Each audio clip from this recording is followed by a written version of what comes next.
Tell them run it on. What is going on? What is going on, everybody in the house? What is going on? Wake up in Cleveland every single morning. I wake up, Flex. thumb down now. Check. No drip, this. Wet. Tell 'em run it on. No sleep, no Rest. Might crash, might Wreck. but first I Stretch. Tell 'em run it on. I wake up, Flex. thumb down now. Check. No drip, this. Wet. Tell 'em run it on. I wake up, Flex. thumb down now. Check. No drip, this. Wet. Tell 'em run it on.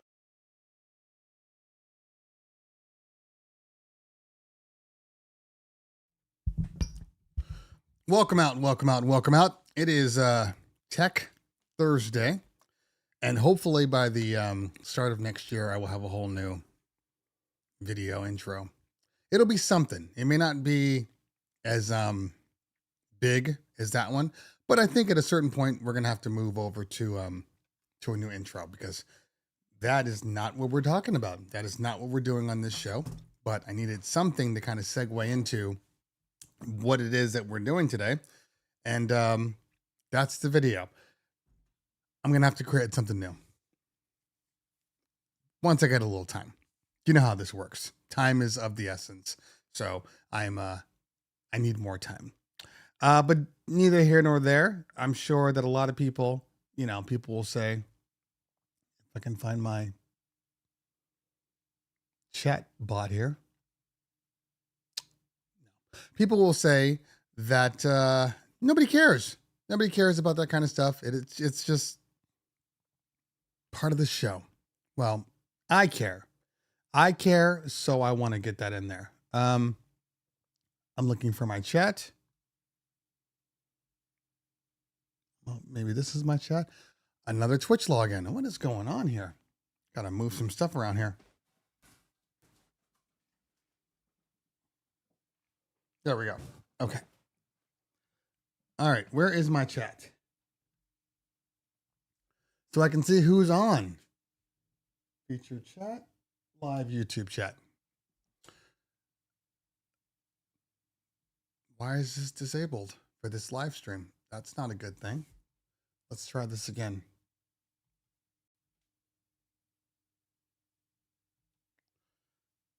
There we go.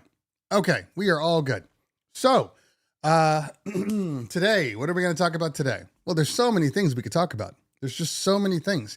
We could talk about the fact that this is the official last week. I'm going to need my fan on. This is officially the last week before the start of the new year. We have 2024 in 3 days. 2024 in 3 days. When I tell you it feels like this year flew by, I mean, I absolutely mean it.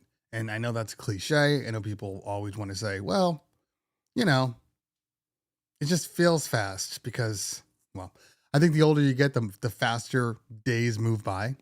But I also think the more work you do, the more stuff you do, the more time you lose also. Because it just feels like it's always nonstop. Always nonstop. So I am, I've had a very, very busy year. I think a lot of people have.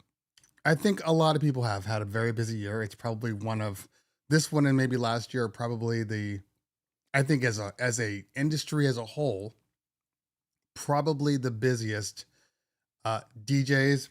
I mean, pretty much all retail businesses have been over the past couple of years. This has been, we've had more work this year and last year than ever. We've had record years for 2 years straight. So last year, when we hit our number, we were just like, well, that's the best we're going to do. It's going to go down. That's just the way life is. It's going to go down. And this year, end of year, we're at basically the same number, actually a little bit higher than last year, which is insane, which is absolutely insane. Will we continue on? We'll have to see. The numbers look good. The bookings look good. So I mean, if we're even remotely close to these numbers, I'm a very, very happy man from a business perspective. Um, of course, we all want to make more money because, like some of us, uh, uh, we have children, some teenage, some toddlers, and small children, and stuff is expensive right now. Stuff is absolutely expensive. So we have some other revenue streams we're gonna be putting out in 24 because the key, the key, in my opinion, everybody's got their own opinions, but the key to success and growth are not just related to, oh, look, I'm doing so many parties. Look how many parties I'm doing.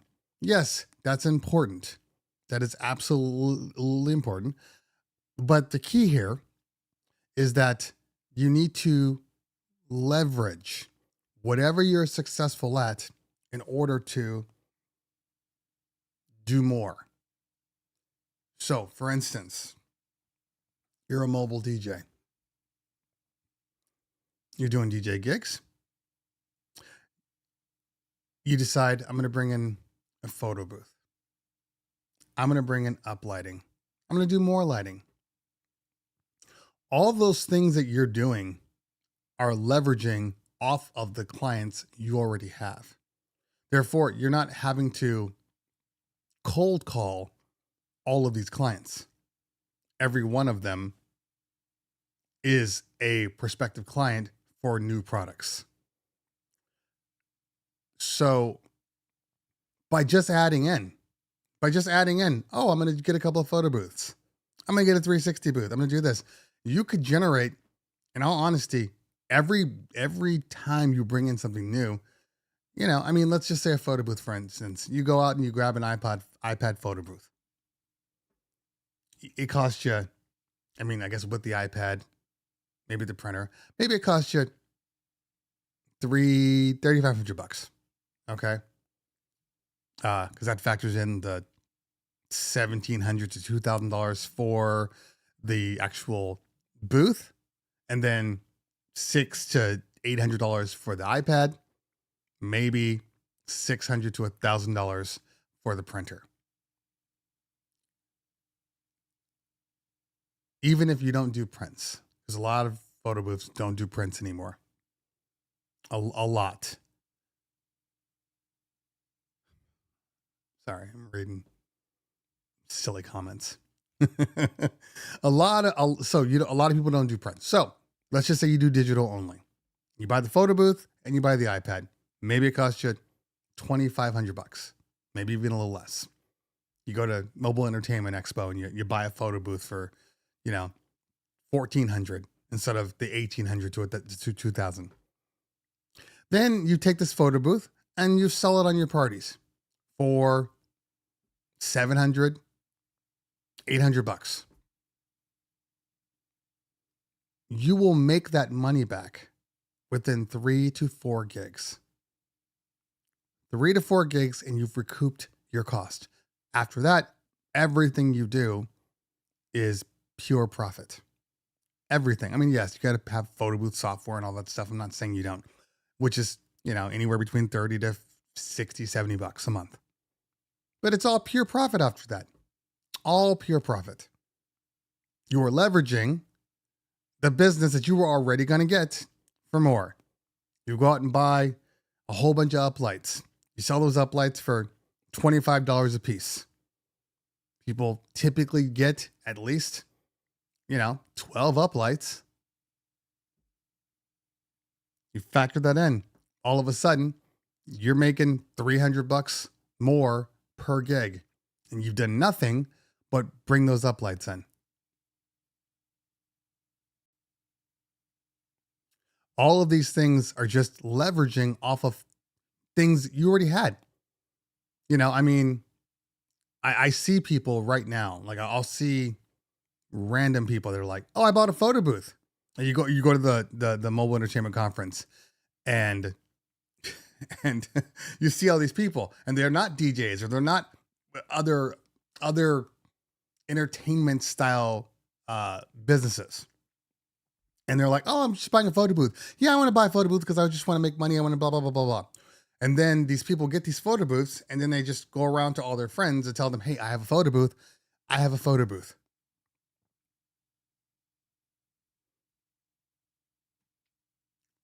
But nobody is going to book that random person from a photo booth. Even if my photo booth was absolute trash, people would still book my photo booth because it comes from a company with a quality reputation. My photo booths aren't trash, but you're still going to sell. Now, of course, over time, the word is going to start to get out, and people are going to go, we don't want that photo booth. But as long as your photo booth is decent, it's not broken down, it looks good, it does what it's supposed to do. Most people do not care. Do not care. So it's all about leveraging the stuff that we bring that are just add-ons. Those are the things that don't factor into the human element. All those very high overheads, because the overhead for DJs is always from the human perspective. It's always that the bodies, the people. I got to pay for a DJ. I got to pay for an MC. I'm bringing in a photo booth, so I have to have a person there that's operating it. We're bringing in lighting. I got to have people come in and install the lighting. I got to have people take out the lighting after the party. That's the most expensive part of it all. So if you can shrink that down, you stand to make a lot of money. I make this joke all the time because everybody knows the majority of my events are bar and bat mitzvahs. Of course we have corporate and we have all this stuff. Yeah, but the majority of them are bar and bat mitzvahs. And when you look at the numbers, and I'm just, being honest, this is just facts and I tell people the truth. But when you look at the numbers, you start to realize that a lot of your expenses are from the people, and you start doing math, you start doing the numbers. You start doing numbers, and basically the numbers, if you really analyze them, state we're better off just having an MC and a DJ and selling a photo booth and some uplights. We'll make more money doing that than we make off of our standard profit loss off of a party, because the people are what costs the most money. The people. You need the people though, because this is a customer service business. People are important. But it's just funny to me where I look at them just going, damn, if we were just doing weddings, we'd be making more money with less work, less overhead. But the facts are, it's not just about the overhead. The job itself, the events that we do, trickle down to everything else that we do. So it's a part of it, but I just think it's funny. So that's why we started doing lighting, like large production lighting, and that's going to be our focus for 24, along with the business that we already have.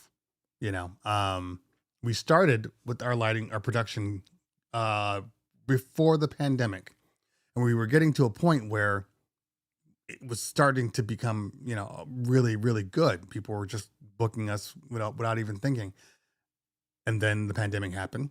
And then when we came back from the pandemic, I didn't have the bodies. More importantly, I didn't have the intelligent minds that I needed in order for me to leverage, because with leveraging comes typically more work. And the object of leveraging is not for you to do everything that you were doing before. It's for you to do less. You get started, you move away. You do something else, you get it started, you move away.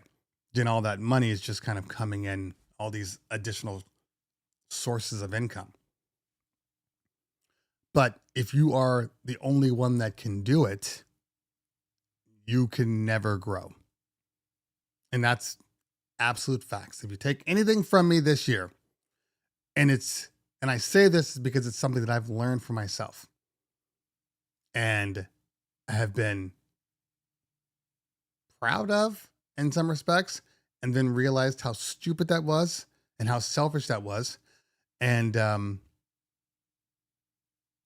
and it's and frustrated because when you realize that you're the only one that can do something, at first you're like, hey, I do everything, which you should. As an owner of a company, as an owner of a business, you should be able to do every single position in your company. Whatever you sell, whatever you do, you should be able to do on your own in case some stuff goes down. 100%. It's like, it's funny to me that a show called Undercover Boss became such a big deal. And people were just like eye opened, like, oh my God, I can't believe. Well, that's your fault. That's your fault. You should know what's going on in your business. When you stop knowing what's going on in your business, that's when typically your business starts to fail. Until you put people in positions to do those jobs. And the issue is always, can those people do those jobs like you would do those jobs? So, when we came back from the pandemic, it was one of those things where I didn't have the intelligent people I needed. So we had to put it to the side. And now finally everything's back to the way it's supposed to be so we can start to grow this business. But even when I talked to my partner about this, it was one of those things where I'm going, I'm more than happy to start the business. I'm more than happy to start pushing this. I do not want to be the one that is doing this every single weekend. I'm trying to cut down on things that I do. I'm trying to make my life easier. I'm trying to, get to an event, just DJ the party if I want to, and then go home. And then my guy comes and packs everything up and I don't have to think about it. That's the ultimate goal. Because I love DJing. That's never going to change. But I don't love the minutia of it. I don't love having to get there, 3 to 4 hours earlier than I'm supposed to because they're having the service in the same room. So they need everything set up before. Like I hate those. The worst part. So I have an event on the 6th. It's a bat mitzvah, and it's at a basically essentially a nightclub. The nightclub has everything. So in any other world, I would be able to just walk in, plug in, and start up. So the party starts at 6. I could get there at 5 o'clock, because it's only going to take all of 5 minutes to plug in, hit play, and say, we're working. I'm not doing anything else. But the facts are, this particular venue, they're doing the service right before. And so now I have to go before the service to make sure everything's good. It's nowhere near me. So I'm stuck out there, and I'm there like 3 hours earlier than I need to be. That's the kind of stuff that it's like, hey, roadie, go over there and make sure my stuff works. That's the kind of stuff that I'm looking for. I've been doing this for a while. We've been in business for 16 years. And like I said, still love doing what I do, but I want the easy road now. I've earned that road. So if we're going to take on new businesses, new stuff, it needs to be something that I don't have to be stuck with. That's the key. Because if you want to grow, you need other people in positions to succeed so everybody can grow together. And then, you end up employing people and you are their livelihood. We are a livelihood for about 85 people, give or take, that literally rely on us. Something that you forget. You honestly forget, but then you realize, I've been doing this for 16 years and I've had the same core people all this time. Yes, we've brought people on, but in general, the core has remained. We are people's livelihoods. And everything you do affects everybody else. Trickle down economics. Sort of. I mean, when it's all said and done, we're still in this business to make money as partners, you know? But one of the things that I know is we pay more to our employees than everybody else in our local industry. I know this. I know that we could probably make, just on our own income, we could probably make an easy 30% more every year if we just pay people what the industry standard is, but we don't. We basically pay twice as much in every single position that we have. But in doing so, we get far more loyal people. We get people willing to work, wanting to work. That's the key. Because anybody that says, oh, well, I don't like the way you do this. I don't like the way you do that. I'm going to go see somebody else. And then they go there. And the problem with DJs, we got all the DJs in here. The problem with DJs is that, especially multi-op DJs, is that they want what you have, and they don't want to do the work to get it. It's kind of like that man or woman that is single, and they see somebody in a relationship, and that relationship is good. So they say, I don't want a new relationship. I want that relationship. So they do everything they can to sabotage that relationship so then they can take you and then try to recreate the relationship that you're never going to have because you're different people. And it's the same situation with some of our competitors. They'll literally contact our entertainers, our dancers, our DJs. Hey, you should come work for me. You should do this. And we 85 people work for us. There's 50 that work for us consistently, like week after week after week. The other 35 are like overflow. When we're really, really, really busy, we're going to need those extra people. So when those 30 people are like, hey, I'm going to go work for this other person. Hey, I'm going to do this. Or we see them in pictures. We don't care. We don't provide them with enough work to justify us telling them, you're not allowed to go work for anybody else.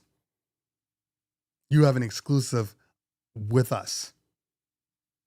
So we don't do that. But for our core people, it's like, no, you can't work for that other person. Well, why can't I? Because it's simple. If you go work for that other person, you're taking all that skill, knowledge, training that I have put years into, and you think it's no big deal because it's just one party. It's just one party over there. I work for you all the time, but it's just one party. The guy needed somebody and they're going to pay me twice as much as you do. Okay. So they're going to pay you twice as much, but now you're not going to have any work from me. And they're only paying you twice as much because they need that person in that position. After that day, you're going back to below average. And I didn't spend all this money, meaning the training, all the stuff that I've done to have you go over to somebody else and make them look better, because that's the key. There's got to be a difference in what you do versus what somebody else does. There has to be a difference. And if people are just jumping around from position to position, from company to company, you're just screwing up the market, where people start to say, well, I can get that from over there. Oh, yeah. Well, I can hire this company because they're cheaper, and I'll just go hire their dancers over here. I'll just go get their MC and then bring them to this other party. I'm going to a la carte everything. No, that is our one rule. You cannot, absolutely not do that. If you are our core staff, and people call us for our core staff. They don't call us for, the 30 or 40 dancers that may or may not work. Don't call us for that. But if they're calling for the core, you're here. You're here, and you're not going anywhere else. I've had guys, and girls too, but I've had guys specifically that decided they were gonna go off and do their own thing. I don't have a problem with that. Go off and do your own thing. There's enough parties for everybody. But what you can't do is stay with me and continue to do parties on your own. You can't do that. You can't do the work that I do in the same field, in the same department, and expect me to be all cool with that. Because I'm not. And nobody should be. You can't have the best of both worlds. You got to choose. And we just had one that we had to choose. We had to choose for them because they kept trying to make it seem like it wasn't a big deal. Meanwhile, we're getting blocked on Instagram posts and all these things. And there's a whole client webpage for an MC that we had no idea, because when we confronted that person, they were like, nope, I don't do that. I only work for these parties on the days that we're not busy. Flat out lied. So, look, in the DJ industry, you don't really fire people. That's irrelevant. You just stop working them. That's the bottom line here. And so he has one more party with us. I think it's in February. And that's it. I've already told every party planner that has asked for him that he no longer works for us. Any client that has asked for him, he no longer works for us. The only person I haven't told is him, because I haven't had any conversations with him. But he hasn't worked in months. So what does it matter? And here's the thing. And I'll get to the questions too. I'm seeing a whole bunch of questions pop up. Because here's the thing. If you are the value that you believe you are, if that is really who you think you are, then it's okay to go off and start your own thing. Strike while it's hot. But the key here is being realistic about your value. Something just popped up on my screen here in yellow, which I've never seen.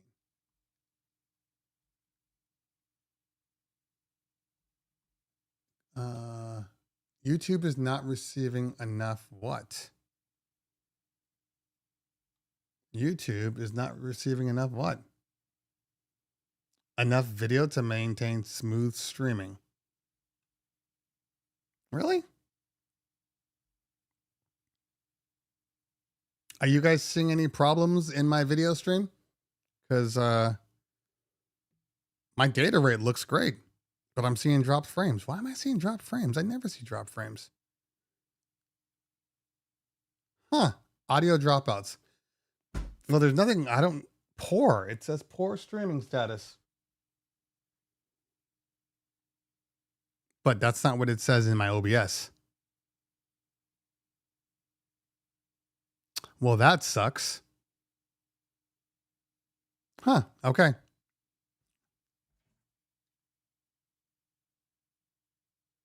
Oh, okay. Thanks, Tim. Yeah, it's got to be YouTube, because my data is fine. I don't have any problem with my data. It's got to be YouTube. All right. So, yeah, now my stream status says excellent. Make up your mind, YouTube. Make up your mind. Okay. I don't want to kill this. Okay. So, all right, everybody says we're good now. Perfect. So, lost my train of thought. What was I saying? So it is absolutely okay to go off and do your own thing. but you can't have both of them is ultimately. So on our last party, I will tell him, I will flat out tell him what the reality is. And the reality is you can't work for us anymore. I mean, he knows. The thing about the industry is once you start telling people, then it gets back to them. It absolutely gets back to them. So they know, but he's not man enough. Look, if he wasn't man enough to flat out tell me before, he's not going to be man enough to call me out right now or even bring it up on the event. That's it. That's it. Because a real person, I know I use the term real man. Look, I'm sorry. I'm old school. I say things that are not appropriate for now. I should be saying a real person, not a real man or a real woman. But look, the whole thing is a real man. That's the whole statement. You can't just change it up. It affects the whole thing. But a real man, world would be able to be a man and be an adult and tell us what's going on to our face. That's what a real man does.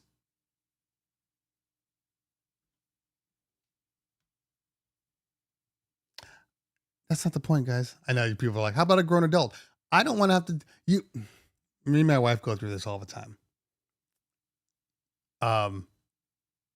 Because she wants me to say everything that's appropriate for today.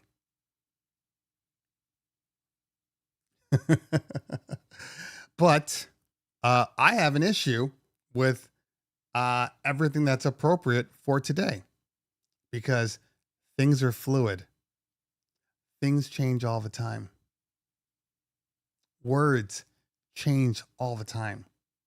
And if you wait long enough, those same words will come back and be completely different. So I'm like, for instance, look, we have family members that are gay. We have friends that have, trans kids. Like it is a part of life. We have one that was biologically a boy and now she's a girl. There's things that I understand and that I am sensitive to. So if I'm talking to the family, if I'm talking to the girl, that's how she's identified. But if I'm at home and I occasionally say he when I'm supposed to say she, the wife loves to get on me on that. And I'm just like, stop. Well, you need to know this just in case. I'm like, I've never made this mistake in public. But if I'm gonna make mistakes, if I'm gonna say anything, I'm at home, my intentions. That's my key. My intentions. You know what I mean about that. So when I say come like a real man, I didn't pause. You know what I'm saying. You guys know what I mean. And girls, whoever's in here, you guys know what I mean. I laugh at the fact that people like myself, a black man, him, have been called many, many names. Not bad names, but have been categorized in my entire life. I've had many, many different ways to call me a black person. I've been, well, not me specifically, because it was before my time. I've been colored person. I've been black person, brown person, African American. Every time there's something that changes. Now we're about to head into 2024. What do they call black and brown people now? People of color. people of color. Now, think about that for a minute. People of color. Colored people. Colored people is considered offensive. Always has been. You know, if you call somebody, oh, you're a colored person, that used to be offensive. But people of color, now it makes sense. So I don't want to play the game. I want to be sensitive and appreciative for all the things and all the growth and the things that change over time. I understand that. And I respect anybody's decision to do whatever the hell they want. But that does not mean that I have to follow suit with everything that you feel needs to be appropriate now, because appropriate changes. So I'm just not that person. I'm not. But I will be sensitive. And there's never been a time on a call or a meeting or talking to somebody where I've flat out just, misrepresented what they are.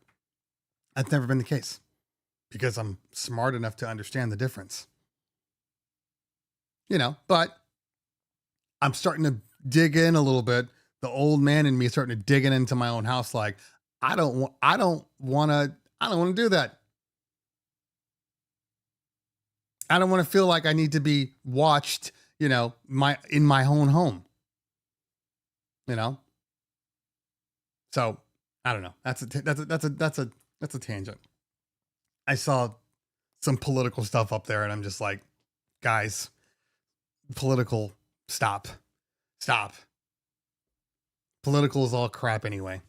And if anybody believes, and I will only say this, if anybody believes that any president that is currently in office has anything to do with what's happening right now, economy-wise, you need to go back to school. That is not how things work. That is not even how things that you do work. Anything that happens, anything and everything that happens does not start today. Started back then. Started last year, a couple years ago, 10 years ago. Impacts that are happening now have nothing to do with who's in office right now. It's just facts, guys. It's not me choosing a side or saying it's this person or this person. These are things that happen. It takes time for an entire country to move into something. Anything this big is slow moving. It's not just going to crash down. Unless it's, COVID. Where the world just stops, okay? That's really the only time. But everything else that happens, everything that changes, all the policies, everything, it's all a slow moving iceberg. That if you watch it, you can't see the changes actually happening in real time. But you might turn around and then turn back around and go, oh, look, it's been 10 days. I can finally see something happening. So Republican, Democrat, it's all the same. And as soon as we start to realize that and start attacking the core problem, we're in a shit show forever.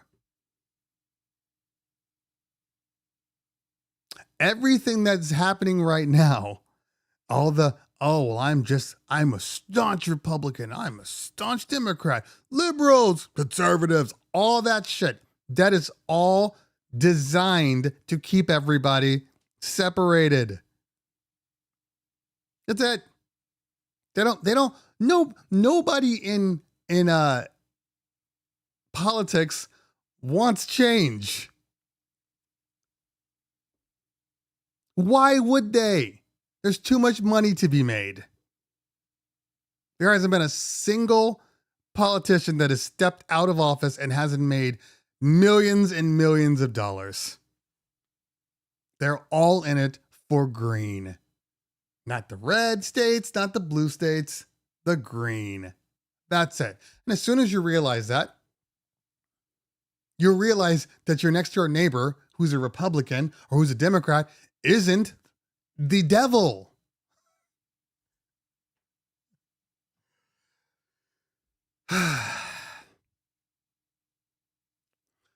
That's another thing that has changed over time.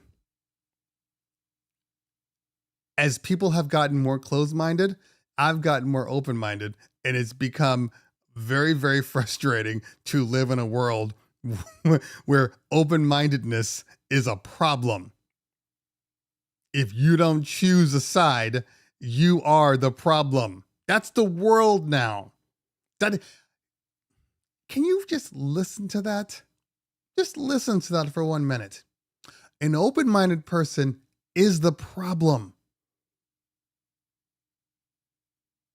If you're like, let's just see. No, pick a side. And not only pick a side, tell everybody about the side you picked. Because if you don't tell everybody about the side you picked, you are part of the problem. No. Sometimes I don't want to get involved. You are part of the problem if you don't get involved. Really?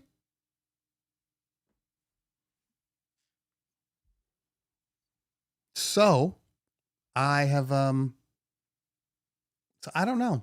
I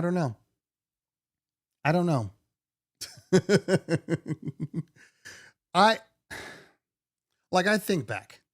Okay. And there's always been this kind of running statement about, racist old people. Okay. I've always said, they're racist. It's okay. They'll be dead soon.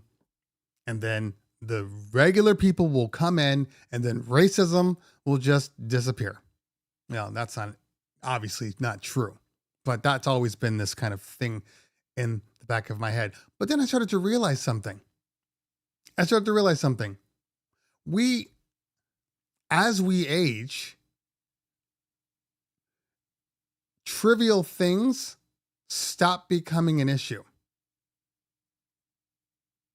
Those things don't matter as much anymore the older you get. There's no sense in putting out unnecessary energy for something that is trivial.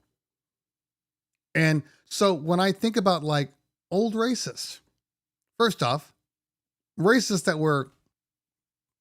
they were created, okay? They were created within a racist group and they were forced to be a certain way. Now, people can change. I'm not saying that. But if you spent your life in the 40s and 30s and 50s and all you knew was basically like racism and you've grown up and maybe you've been racist, but like at a certain point, even when you decide, okay, you know what, there are fine people on both sides.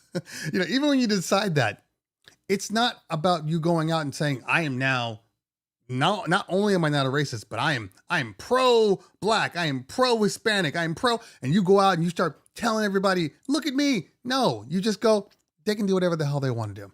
I don't really care. As long as it doesn't involve me, I don't care what people do now. That's the best possible, like, racist or any type of person. That's the best possible. You know what? You do what you want to do. As long as you don't bother me, I don't care.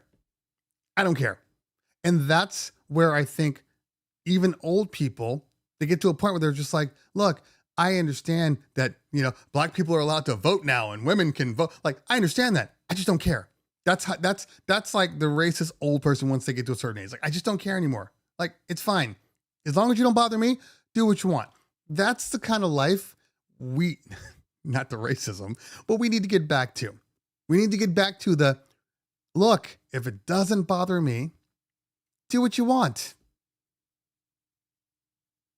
That's it. Do what you want, because I get it. I see TV and I see the way things have been forced down our throats. And even I'm just like, I'm appreciative that we are being more inclusive. I'm appreciative that, people are being represented. But I don't think it's fair to push things and agendas down people's throats. I think that makes it worse. I think there's a way to do it where it's not such a knee-jerk all or nothing.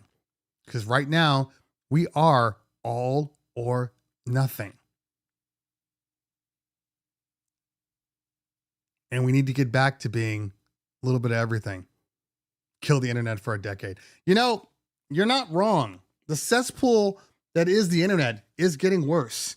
The comment sections of most things are frightening. So frightening that I can't tell if it's just people, young kids, being assholes and just saying dumb shit, or if it's bots designed to keep creating all of this kind of dissidence, or if it's really the way people think. Because if people really think the way I see in comment sections, if that's how people really think, we are not going to be around in 30 to 50 years. There's absolutely no way. People cannot be, they can be. Because there's one thing about this all or nothing, like that's school, that's college kids. College kids go to college and then, they want to push themselves. And so I get it. My daughter's the same way. My daughter is the defender of everything. Defender of everything. I don't have a problem with that. Do your thing. Whatever makes you, wake up in the morning. Do it. But she's on the other side. You can't say that, Dad. You have to say this now. You have to do this, Dad. No, Dad, that's not how it is. Okay, well, I don't care.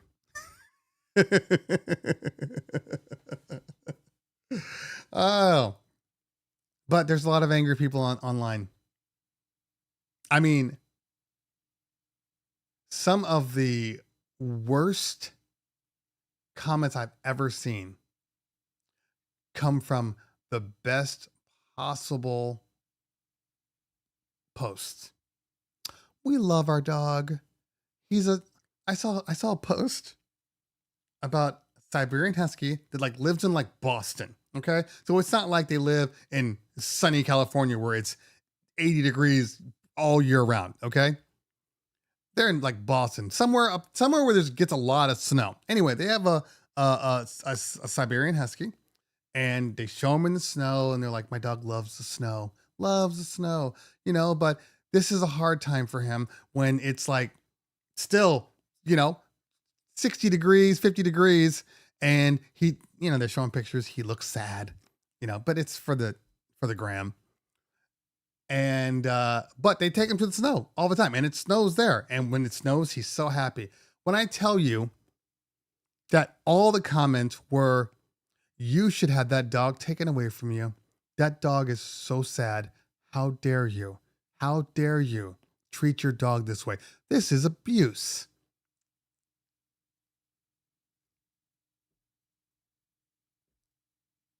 I've seen posts of a mom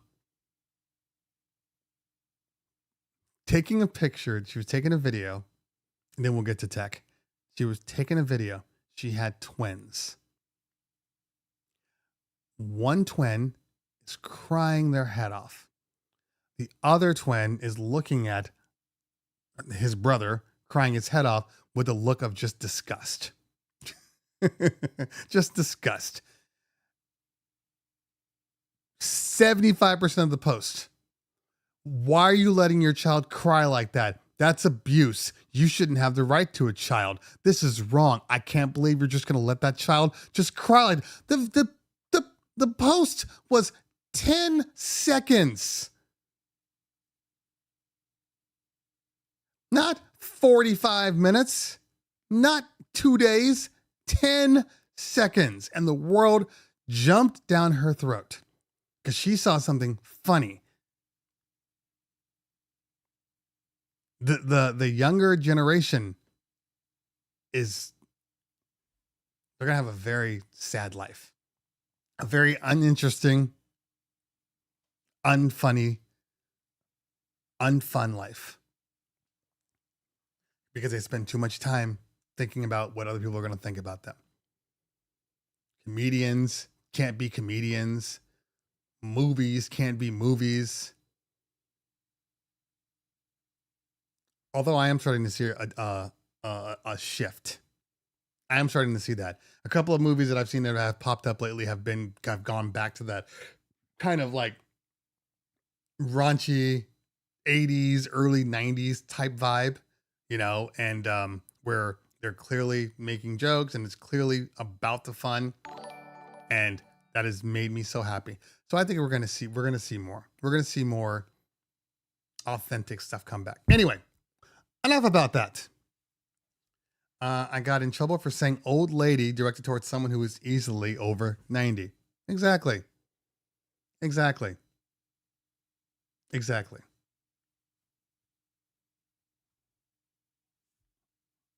Because she doesn't identify with being old.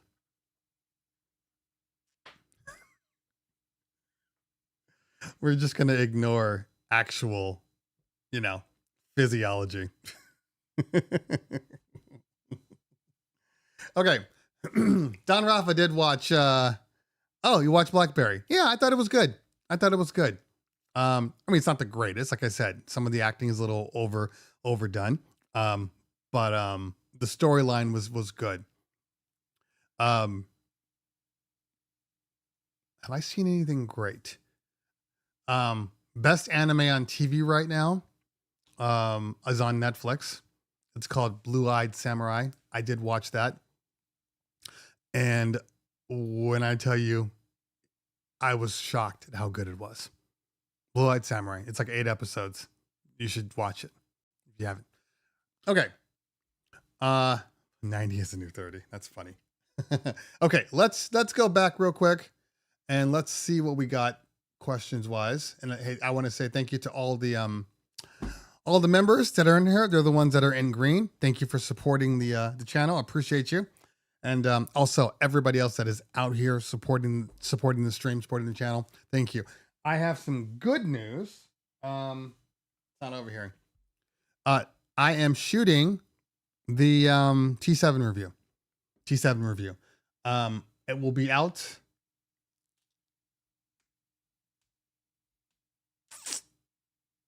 It will be out for members first. So, like, say for instance, if the video is done tonight, all right, I edited it all up tonight. It will be out for you guys for 1 to 2 days before I release it to everybody else. That is my pledge to the members. Anything that is not embargoed will get videos early. And I'm also going to do more behind the scenes stuff. I'm also thinking about doing like secondary videos for members. You guys tell me what you think. Secondary videos, like let's say I am doing a T7 video. Okay. I always have to cut the video down for time to keep it kind of succinct because people have short attention spans. So let's say I shoot that video and I shoot, an hour's worth of content, which happens very regularly. And then I edit it down to say around 20 minutes. If I kept,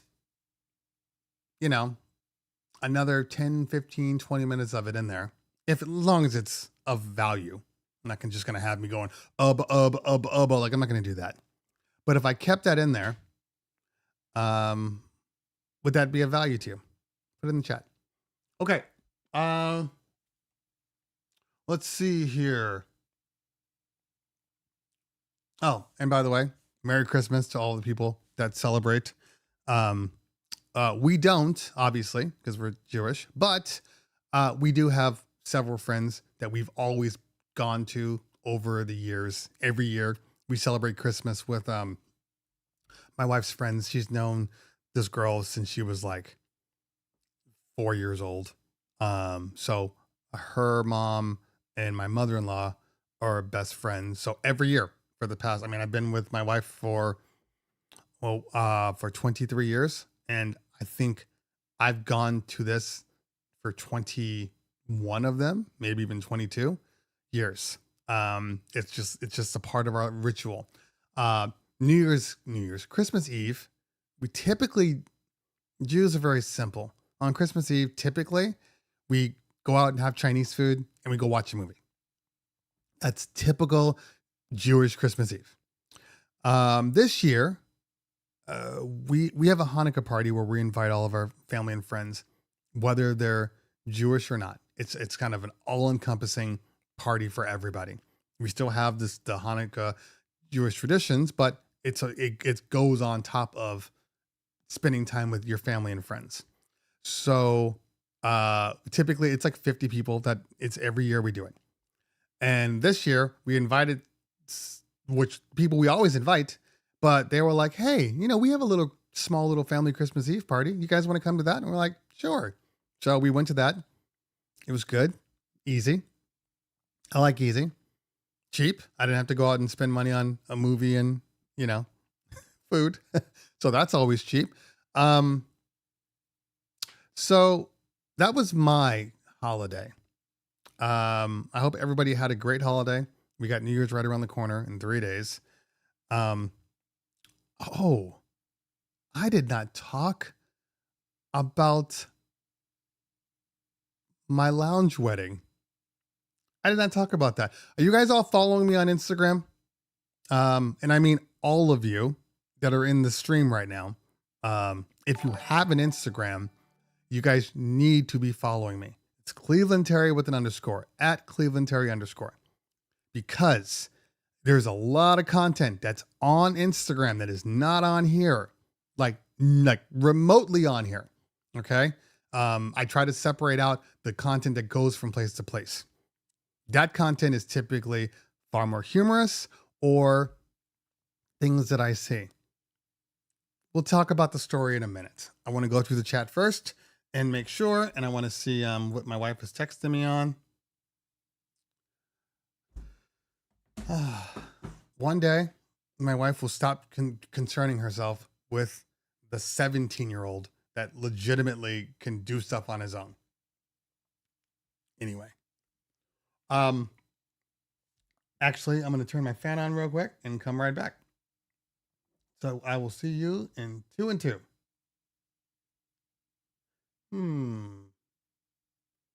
So many options. I need to update my videos too. I am really excited about moving forward with our party. Yeah, I'm excited too. It should be a really good party. Just got a couple more questions before I sign the contract. So if you don't mind, let me just get out my questions here. One, what kind of lighting do you use? Specifically, do you use Chauvet? Yeah, I have a whole bunch of Chauvet lights, but I have a lot of other ones. There's a lot of good companies out there. Okay. Do you use RCF speakers? No, I use JBL and QSC, depending on the size of your party, but they're all good speakers. Last question, the most important question I have. Do you mix in key? Do I mix in key? Well, I mean, I was at a party once and the DJ played a transition that was completely out of key. I could not unhear it, ruined my whole night. Can I see your Serato mixed in key playlist, please? Okay, so Steak Farm Jake asked, can you compare your revenue ratio from your socials to your actual company? Yeah, that's easy. It's nowhere close. It is absolutely nowhere remotely close. My socials, the stuff that I do for you guys, is nowhere near my income. Not relatively close. Not at all. It's scary how less money I make from socials because of all the work that I do on socials. It's frightening. Like, okay, I probably make on socials 10%, give or take, of my actual income from my company. Like, in all honesty, I say this, like my social stuff, the money that comes, it just goes into a separate savings account that I tap into on emergencies, but it's not a part of like my standard income. It just goes away because it's not really enough. It's not enough. Like I couldn't just say, I think I'm going to shut my business down and I'm going to go ahead and just do socials. Like that's not going to happen. Never going to happen. Yeah, the amount of views and subscribers that I would need to make that happen is well out of what is realistic and possible. So I take it as it is. This is an opportunity. This is a way for me to I mean, I have a love for tech. So that's the one thing. I have a DJ company, so it's a perfect synergy between the two. And I love talking. Trifecta. Now, I don't always love making videos. The video part is not the problem. I don't always love editing videos, but in my mind right now, it doesn't make enough to support having somebody edit videos. But the argument is if somebody would edit your videos, then you could technically do more and then maybe you make more. I don't know. We're going to check it out in 2024. We're going to see if it's actually works for me because it's different. I mean, obviously between January and February and March, let's say, there will be new products released. All right. Obviously, a lot of products are going to come out right before NAMM and right before NAMM and at NAMM and right after NAMM. So there's going to be tons of videos that are going to be hitting my channel. But then when it gets slower and I'm making videos about topics that I just feel like need to be talked about or, end of year or, whatever it may be, then the need kind of disappears. So still working that part out. Okay. Does anybody have any speakers or lights for sale? All right. My goal, says Kalo, for 2024 is to finally get my LLC. Well, that's a good goal to have. And it's not difficult. You just got to pay the fee. The fee is the only thing that kills you. So make sure that you're making enough to cover that fee.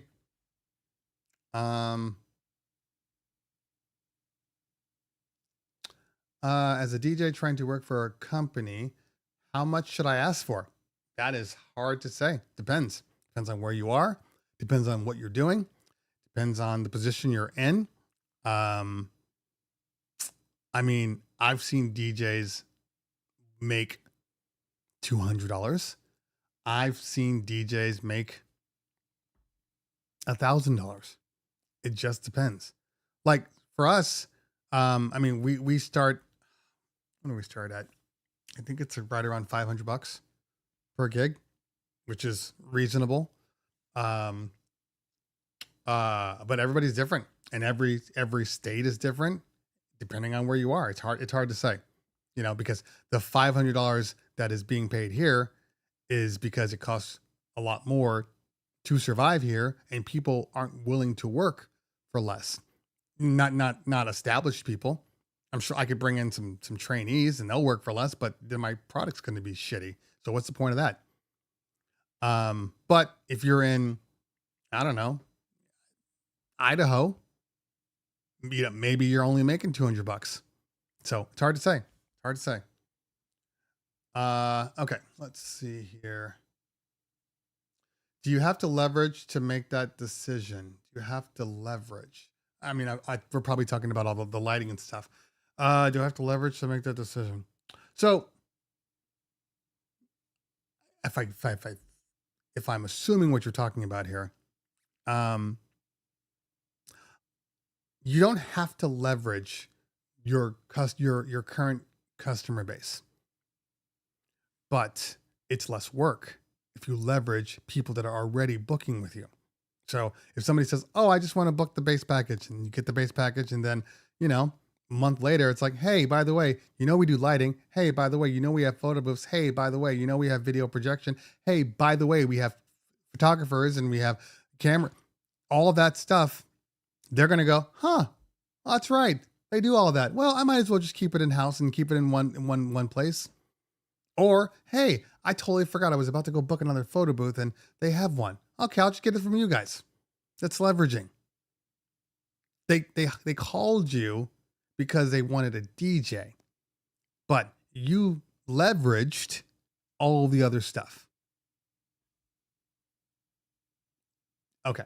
All right. Bad works fine now. I'm seeing all that. YouTube, boo, boo, boo. Earlier it's froze, but good now. Okay. So cool. Let's get to the real world here.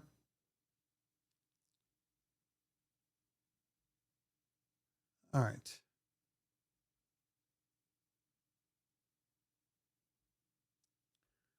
All right. Uh-oh.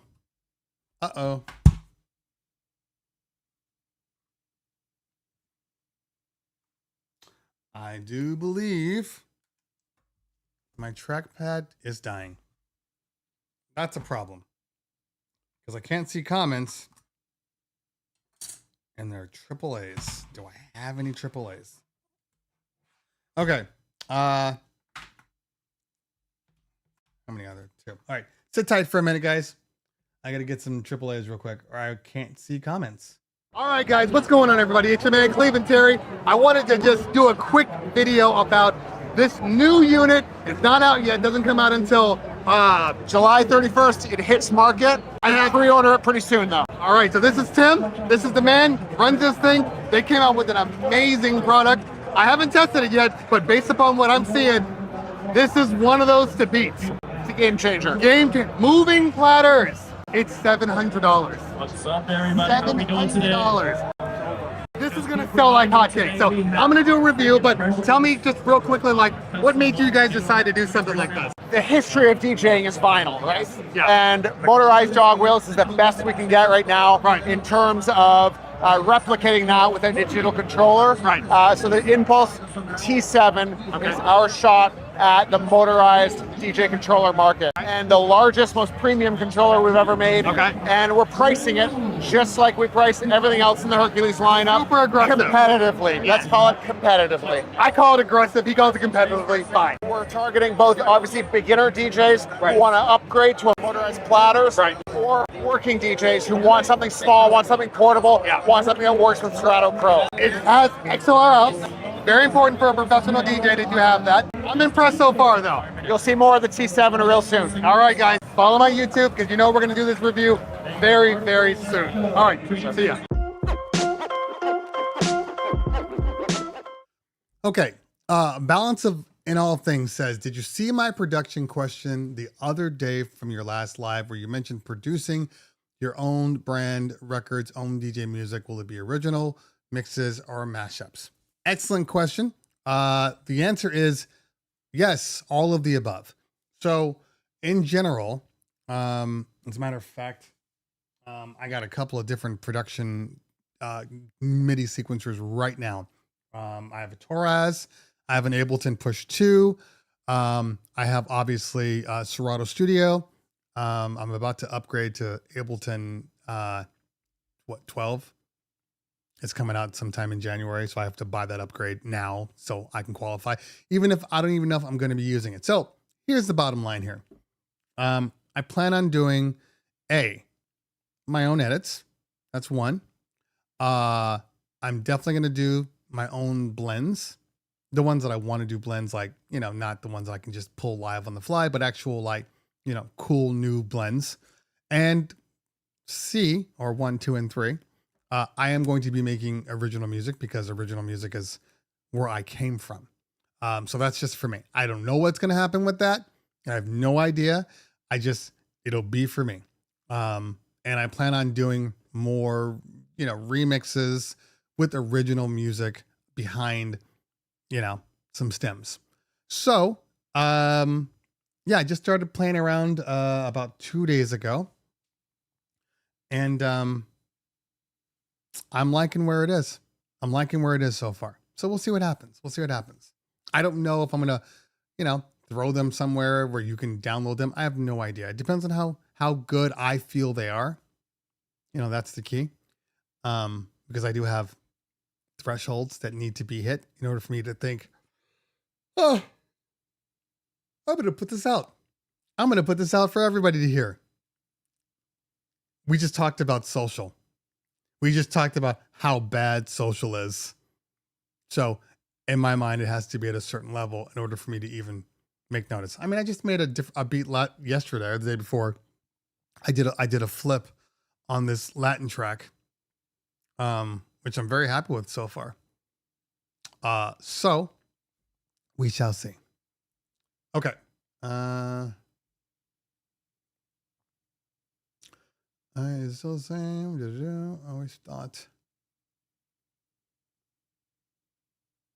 Okay.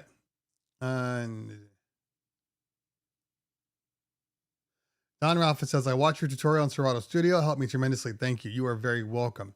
And of course, that's an older video. I mean, they've made a whole bunch of updates to Serato Studio that are good.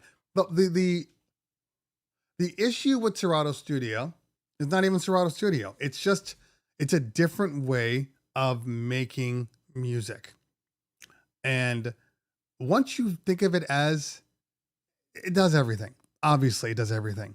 But once you start to think of it as more of just a remix flip engine versus real music, it goes a long way. Can you make real music on it? 100%. But it depends on how you make music. So if you are used to doing everything MPC style, what I mean by that is you're making a pattern, all right? And it's a scene.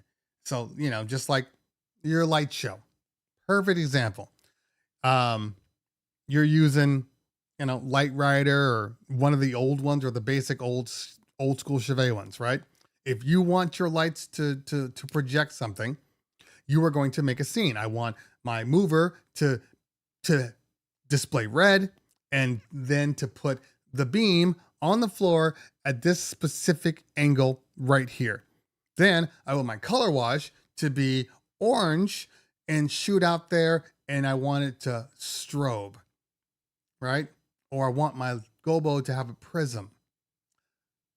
You make that into a scene. So when you press that button, that scene hits that area. But if you want to make the moving head, and I'm talking about sound switch or the WMX, I'm talking about just general old school light programming. But if you want to make that mover or even that light go, okay, it's here, now it's here, now I want it up here, and meanwhile I want the color wash to say orange, then red, then strobe white, and then blackout. If you want to do all that stuff, you have to program every single scene.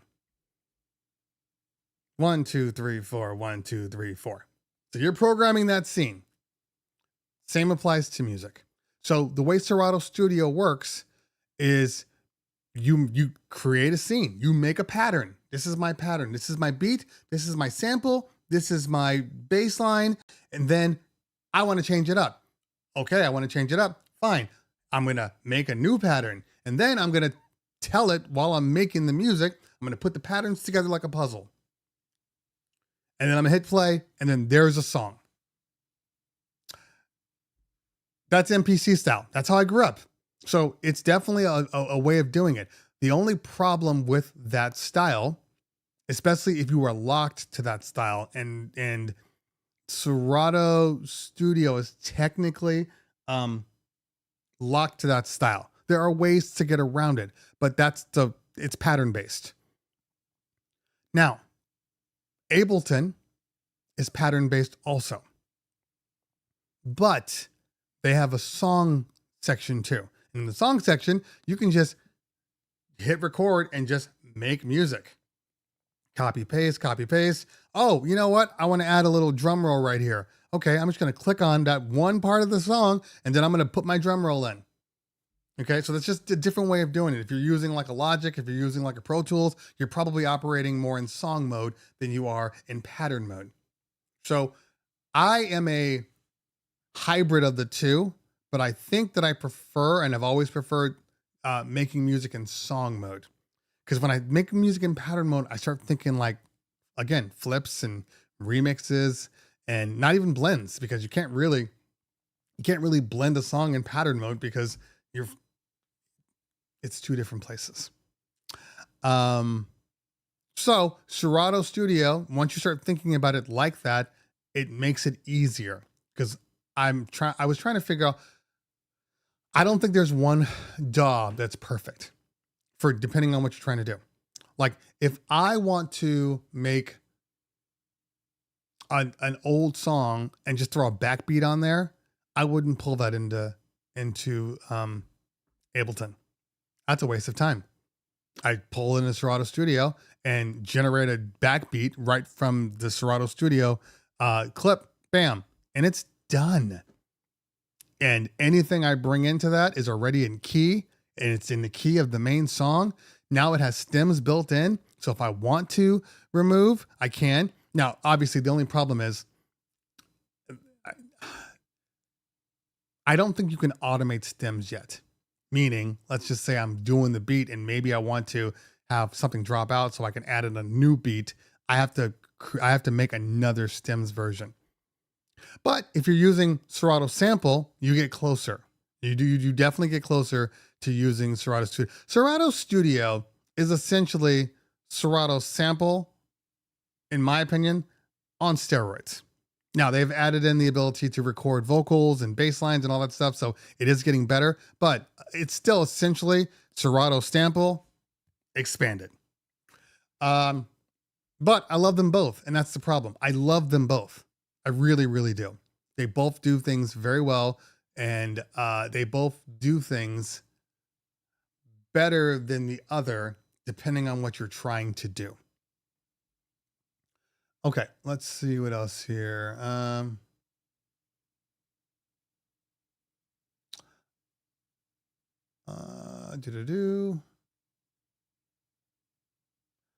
right. Nice variety. Thank you for the super chat. Appreciate that. Wait. Is that Dig'em Smacks? Is the nice variety Dig'em Smack? Let me know. Okay. Let's see here. Mix Factory says NAMM 24 may be stale. I think there's going to be more than we expect. I do. I don't know how of value it's going to be to every DJ, but I think there's going to be more. The problem with NAMM is everybody's in the dark unless you're Mo Jackson. You have like the British Connect. But everybody's in the dark right now, legitimately in the dark.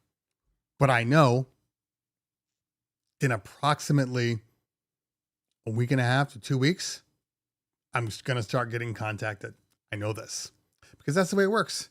Then they're going to give me 2 to 3 days. Or if it's my luck, like any other year, something will get screwed up and I'll get it like the day before the embargo lifts or the day of. It is what it is.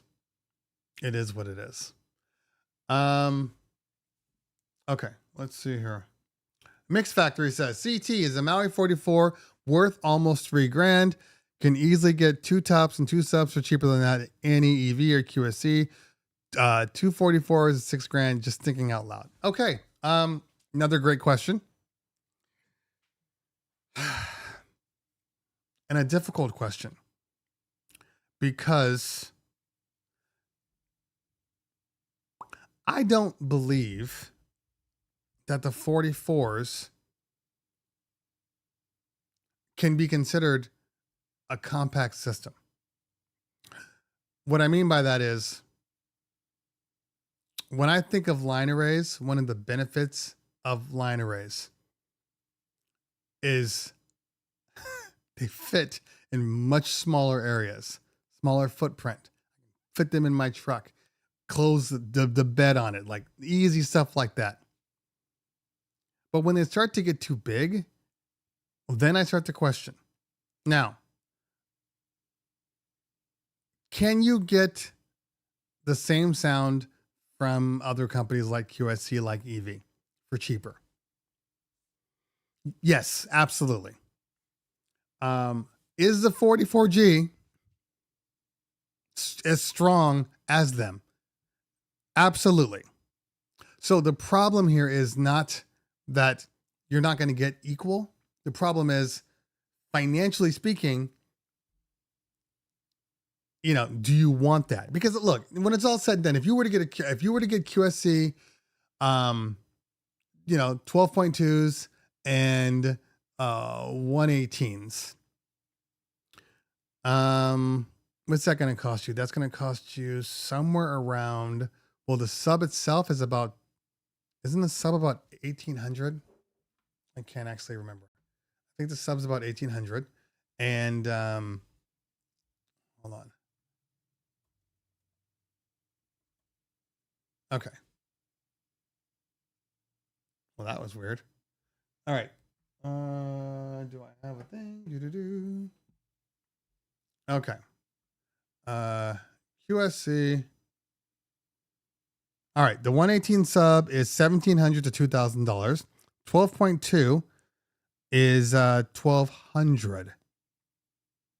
So, you're paying about $3,000 per half, which falls in line with the 44G. So the good points of the QSCs or any other point source speaker that you get is that they're not as prone to overheating. All line arrays, in my experience, are prone to overheating. Now, the 44s are they're better because their heatsink is massive, but that's still a potential. I've never seen that on a point source. Just facts. But on line arrays, I see it more than I want to admit. The other thing I will say about the 44s is they're big. They're big. I mean, people, they're always like, oh, I want to get a small. Those are big. They're essentially the QSCs. The tops to connect to the LDs are super high. I mean, it's pretty much up there. And then your bottoms are heavy and large and cumbersome. So I don't think you're getting, besides the fact that you can get them in white, I'm not sure you're not getting more. You're not getting more convenience. You're not getting potentially more sound, although the sound is equal to any of the point source. So I get into this position where they look good. So if you're doing an all white setup, it's cool to have. But when I think about like the LDs, the 28s, that to me is shooting above its pay class. That one sounds really good, but it is super compact and I can put it anywhere. That's kind of my thing, for if it's good enough or not. But it's a trade-off. You're choosing between the two. Okay. And two Maui 44 can absolutely push an entire crowd. Easily can push 150 to 200 people. Easily. Have you ever had New York Chinese food? Says Don Rafa. I've never been to New York, so no, I have not. It's on my bucket list to do. I plan on going to New York. I mean, we have other things like we have to go to Alani next year. So that's where my money's going. But in general, you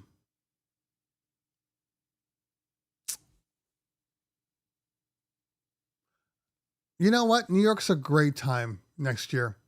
Not 24, 25. 25 will be a great year to go to New York. I'm going to make that a thing. Put that on my vision board. Okay.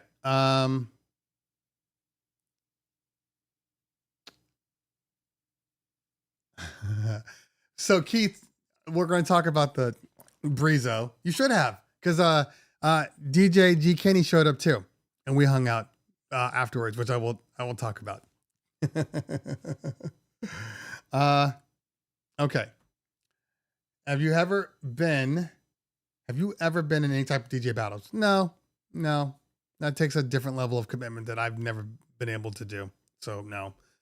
I made more money doing gigs in Arizona versus now in SoCal. A lot more DJs here in SoCal. So, I mean, if we're talking about opportunity, there's more opportunity, but more DJs. There's less opportunity in Arizona, but less DJs. So, double-edged sword. Do you have any tips for NYE birthday party? And what tips are you looking for? Like musically or style wise? Or I mean, that's kind of a very, very vague question, Christopher. Try to reword it for me so I can give you what you're looking for. Yoshi in the building. What's going on? I saw Twin Spin in the building also. Thank you for the love. Appreciate that. Likewise, back to you. Okay. Would you please send me your DMX Party Up clean edit? I can. You don't have a clean edit? At this point in time, Party Up, you don't have a clean edit? Yeah, I can send it to you. Just DM me on IG. Okay. All right, let's see here. Wayne, Island Boy says, is it worth it to have insurance on your equipment? Okay. And King Briggs says, I have had insurance now for a few years. Lots of places in New York are now requiring it. I think we're talking about two different things. There is business insurance, and then there is equipment insurance, and they are not the same. They're two distinctly different things. Okay. Business insurance is essentially liability insurance. Okay. It's liability insurance for your business. Essentially, you have insurance in case something happens on your watch from your equipment. You know, you got a speaker up, falls over, hits somebody in the head. You know, you're bringing your equipment in, falls over, damages the floor. You know, all of those types of things. That's what your insurance covers. And most places in Southern California, it's almost a guarantee now. You have to have insurance. Have to. And I know it's been moving around, but in California, I don't think I've been to a venue lately that hasn't required a certificate of insurance. They call them COIs. So if you ever get an email like, hey, send me your COI, that's what they're asking for. Certificate of insurance. Now, equipment insurance is different. Equipment insurance is something you get typically, you can get it from your insurance company, but typically it's from a private party. And every state is different on the way they recoup for losses. But let's just say your state says, yes, that's fine. Your insurance is typically based upon how much equipment you have. So you give them the kind of a gross number, and then they tell you how much your premium is going to be every single month. Some places are different. Some places will give you just a blanket premium, and I don't know how they manage that, because it could go any of all different ways. And like I said, and I know some people put it on their home insurance, which technically, at least in California, isn't legal.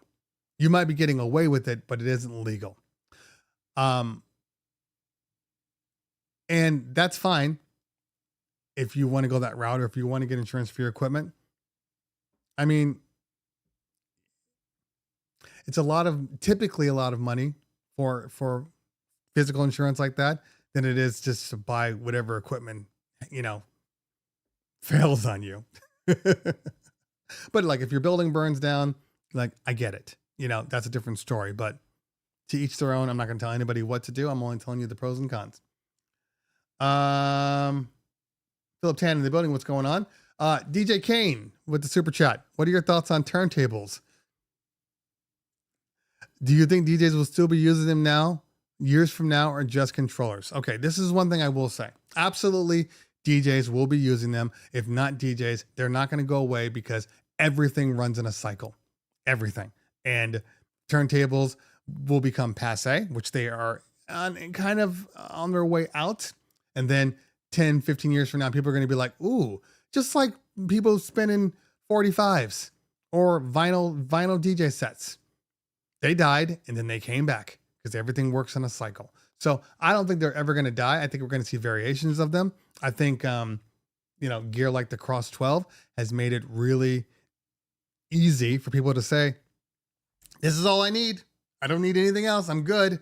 But what I don't agree with, and this has nothing to do with you. I happen to be on the, I was on the Algorithm DJ forum because I was looking for if they had talked about the T7 getting DJ support, because I can't do a review on DJ until I'm able to actually use DJ with every piece of gear I have. The T7 has been my go-to for all small gigs, all my bar gigs, all my lounge gigs. I've been taking the T7 and it's been great, but I got to use Serato with that. So what I don't believe, when I was on the Algorithm forum, I just started panning through things and people kept talking about controllers and turntables and all that stuff. And people kept screaming, laid back Luke is right. Controllers and everything else is disappearing. It's all going to be about, DJ is the future and that's it. And blah, blah, blah, blah, blah, blah, blah. I don't buy it. I don't buy it. I think there will be many people that will choose.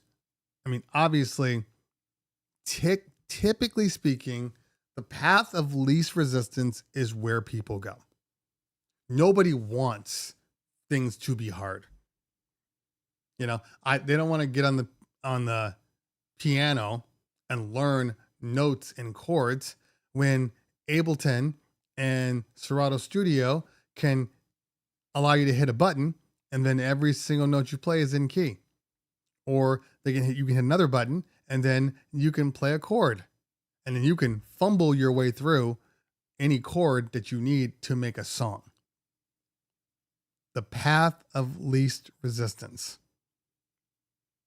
If it's hard work, most people don't want to do it, which is why we have an obesity problem in the States. I'm not going to say the world because I can only talk about the States, because working out takes too much work, too much dedication. So no, I don't believe that turntables are going to disappear. I do believe controllers, they already have, are the number one input for DJs. That's not going to change. You're just going to have more hybrid controllers and, normal CDJs and mixers. That's not going to go away. It's not going to go away. It's here to stay. Controllers are here to stay. They're not going anywhere. But turntables will still be around. I do have a clean version. Well, if you have a clean version, why do you want mine? DJ Don Rafa.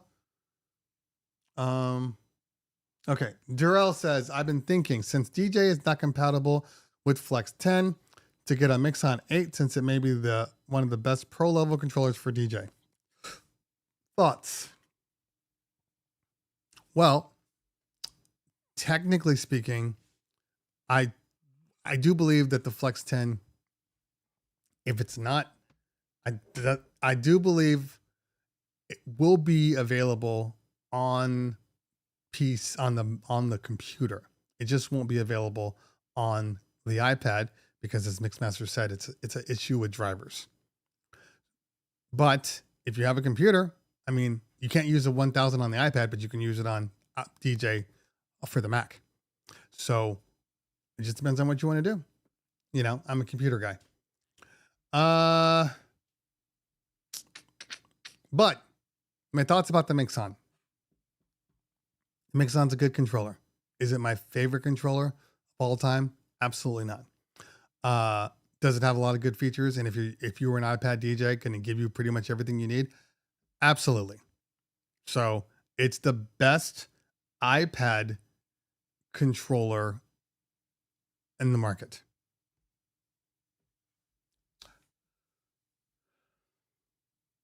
Okay. Your iPad says pending invite. Well, that just... Does that mean you're not following me? That's usually what it means. Let's take a look and see what's going on with Don Rafa. Hidden request? I don't even see you on here.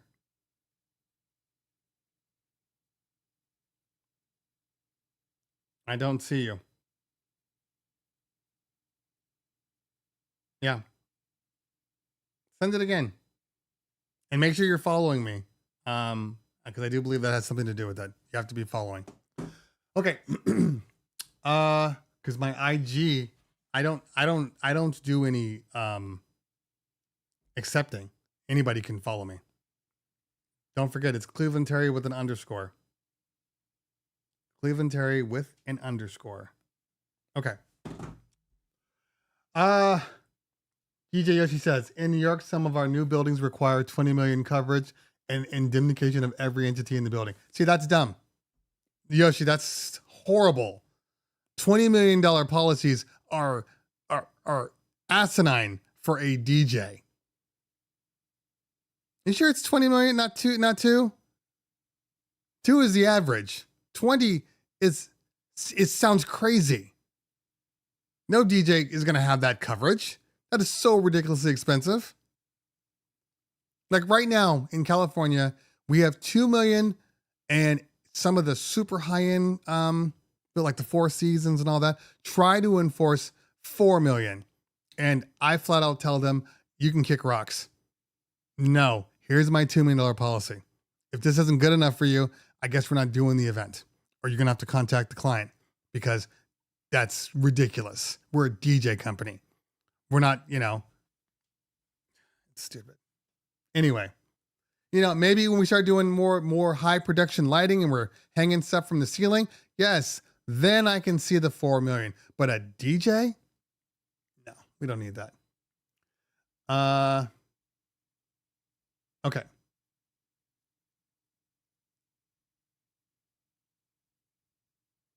There's also a reason why they're making controllers that emulate a moving platter. Carrying crates died years ago. Carrying crates is just the medium to play said music, but we're still using DVS. We're just carrying one record or 2 records technically. So the motion hasn't really changed, but people just don't want to carry crates because they don't want to carry crates because it's a lot of work. And why carry crates when I have my computer?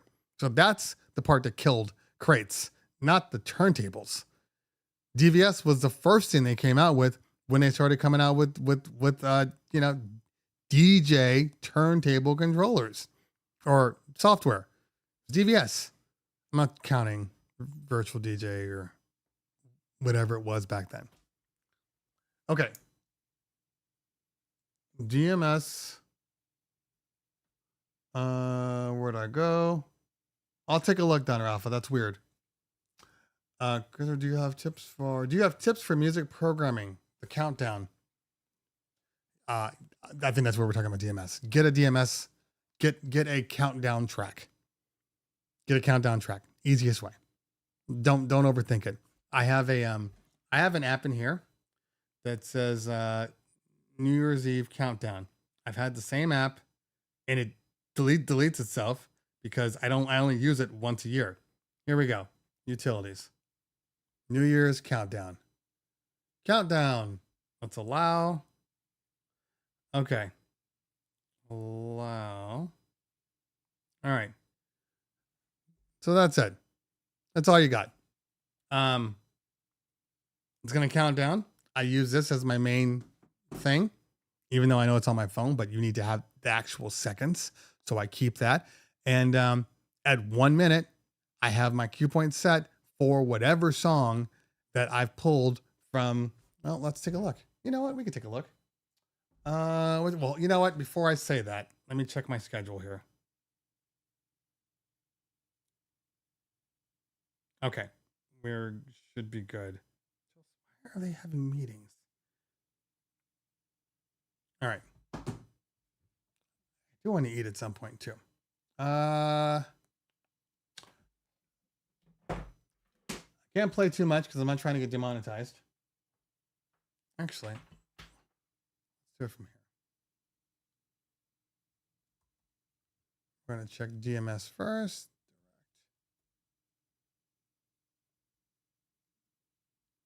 Make sure they haven't deleted my my profile. Okay. What are we looking for here? We're looking for gonna type in here New Year's. Oh, speaking of, you see what I'm saying here? Serato. I could have just showed you that, but I didn't. So that's okay. All right. Let's see, New Year. All right. These are all old.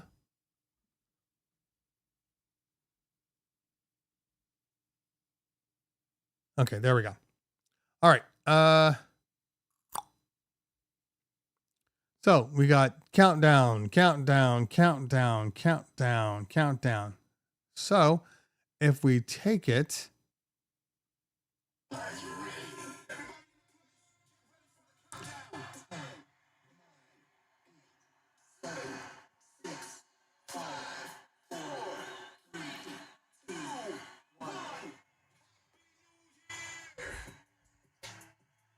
now, normally speaking, on any of these tracks, even if I download it, it's going to be a 1 minute where you can start the song. They're just bringing it up to the main part. And then that's fine. Now you got your 1 minute. Now you know exactly where you want to start it. I always like to play, Odd Lod Zang, whatever. And then go into a track because that's what people come to expect. It's weird if I'm playing 21 at everybody's different, but I still think you got to keep some classic stuff built in, some actual traditional stuff. And then I would go from there. And a lot of them do that. But I mean, I just typed in NYE and I mean, look. And look, we got drops, which are great. So you don't. Ladies and gentlemen, we are 15 minutes away from the new year. We are now 10 minutes from bringing in the new year. We are 5 minutes away. 2 minutes till the new year. I do like how he kept changing it up and it wasn't the same thing over and over again. So that's great. That's great. So yeah. And if I go to let's go to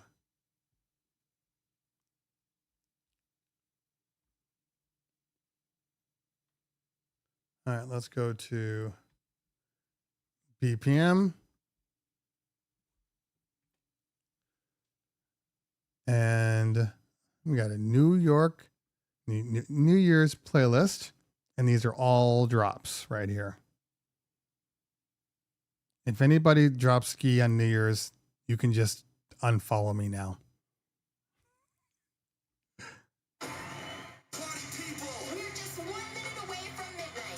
All right, so this one is 1 minute.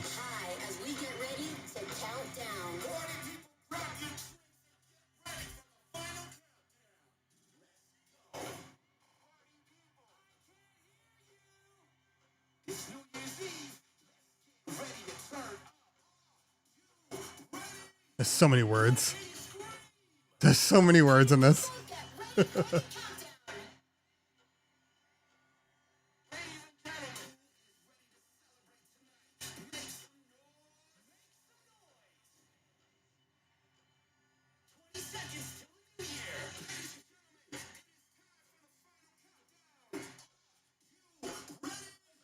There's so many words.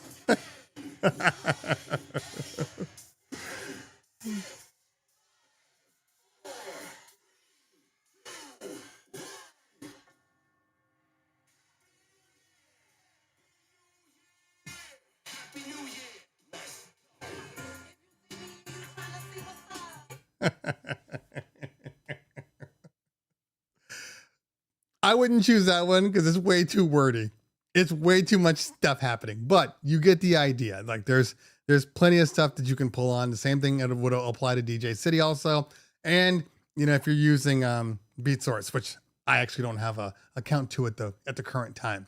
So we're having a difference of opinion on what is considered valuable and not. So I can't look at BeatSource because I don't know what they have right now. Okay.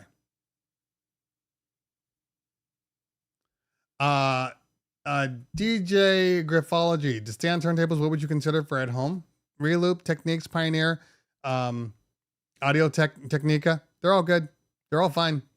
Honestly, get whatever you can afford, whatever you like. They're all good.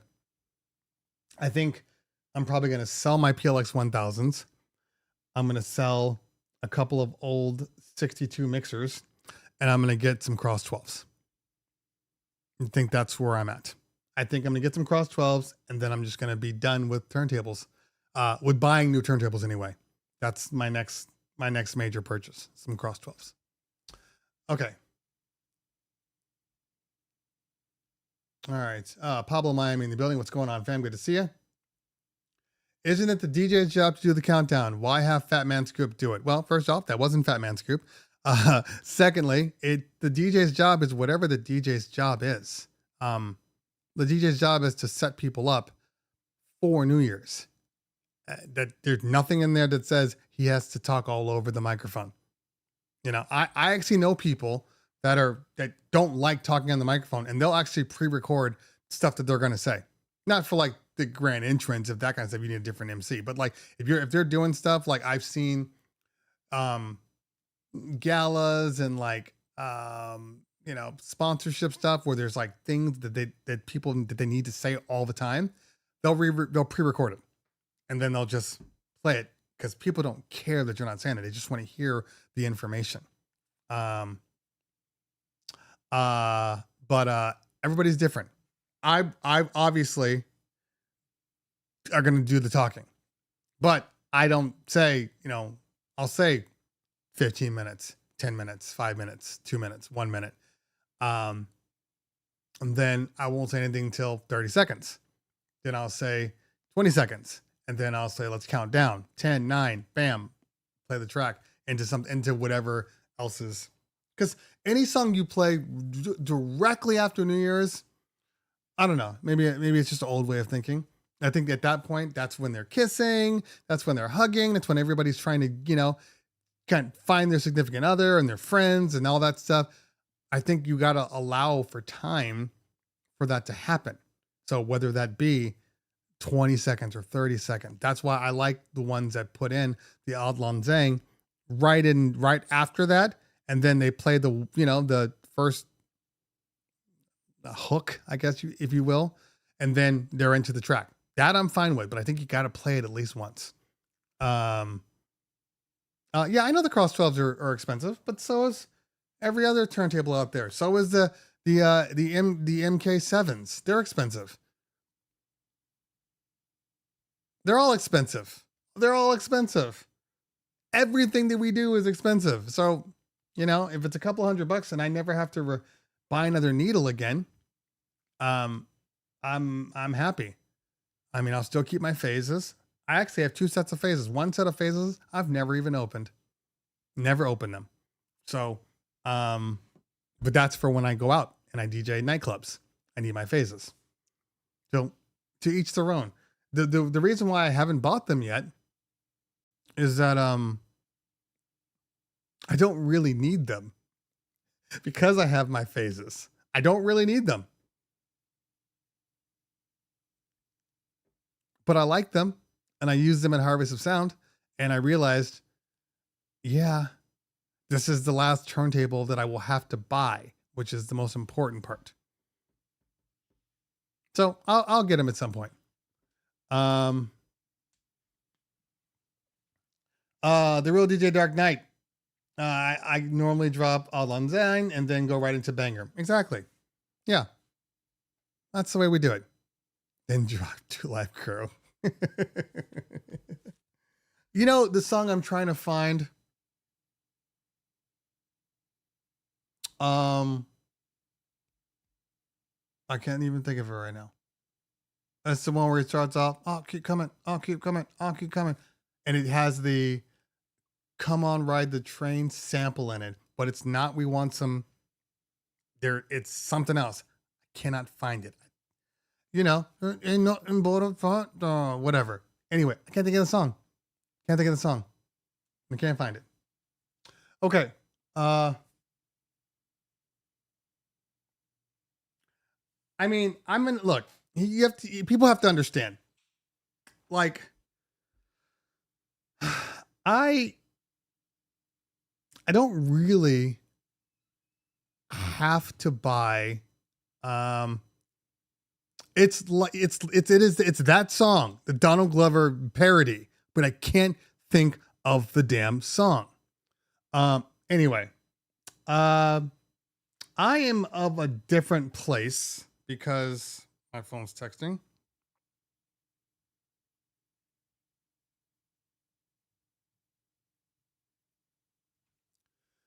Okay. I happen to, obviously you guys know, receive a lot of gear. Okay. I have too much gear that I don't pay for. I don't think I've paid for a piece of gear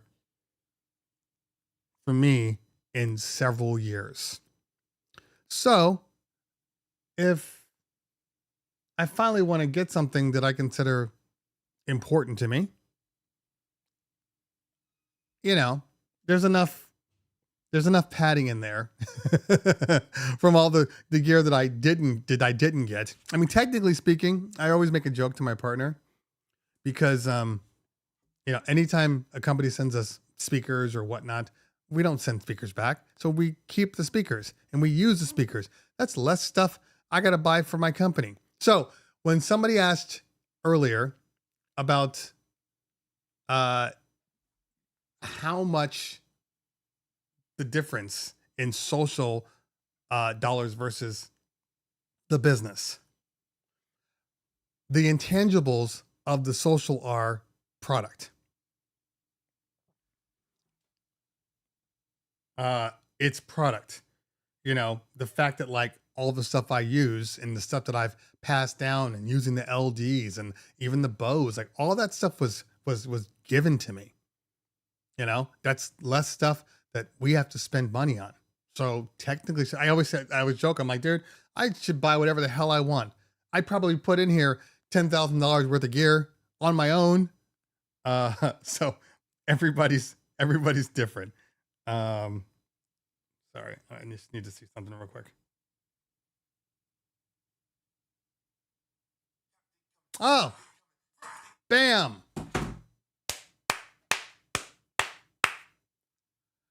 Thank you, my dude. You nailed it. Scarred. Thank you. Infamous DJ Remix. Thank you. As I'm like, I know it's something. I can't find it. I can't think of it. As my dad used to say, I'll dance at your wedding. Perfect. Perfect. And I don't even need it for a party. I wanted to show my son because there's a song that he kept playing for me. And I'm like, I think I know where the other part came from. So let me just add that. Oh, that's funny. It's already in my library. I already have the damn song. I just couldn't remember it. Anyway. DJ Willie Will says Blue Eyed Samurai is the best animation that I've ever seen. Yes. Yes. It really is. And beautiful.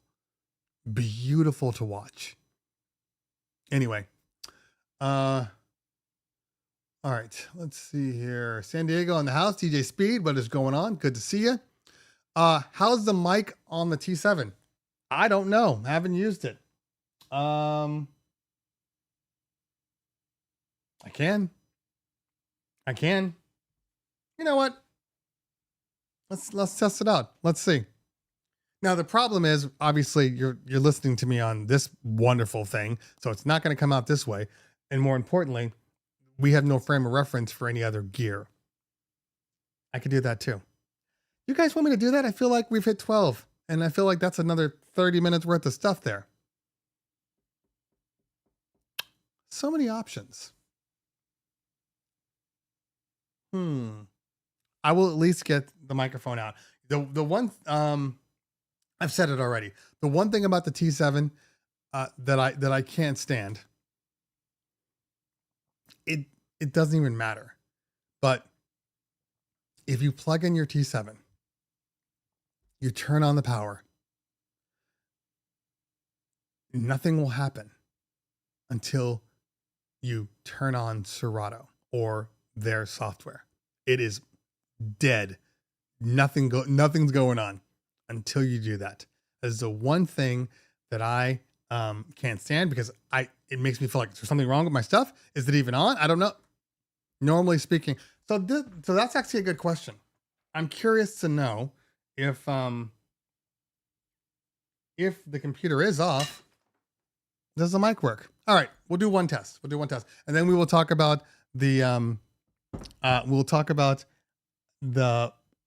lounge themed wedding. So hold on for 1 minute. Hold on.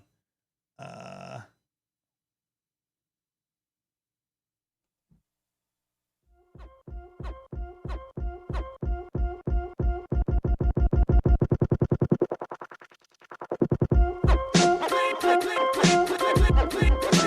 Cleveland rocks. Cleveland rocks.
Okay.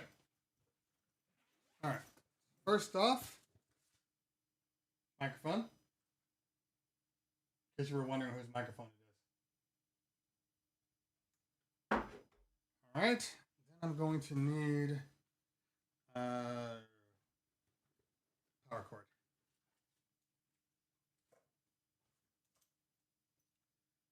Which is not that one.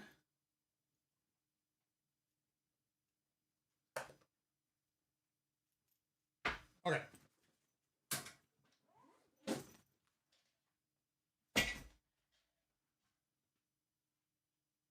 Now, first things first.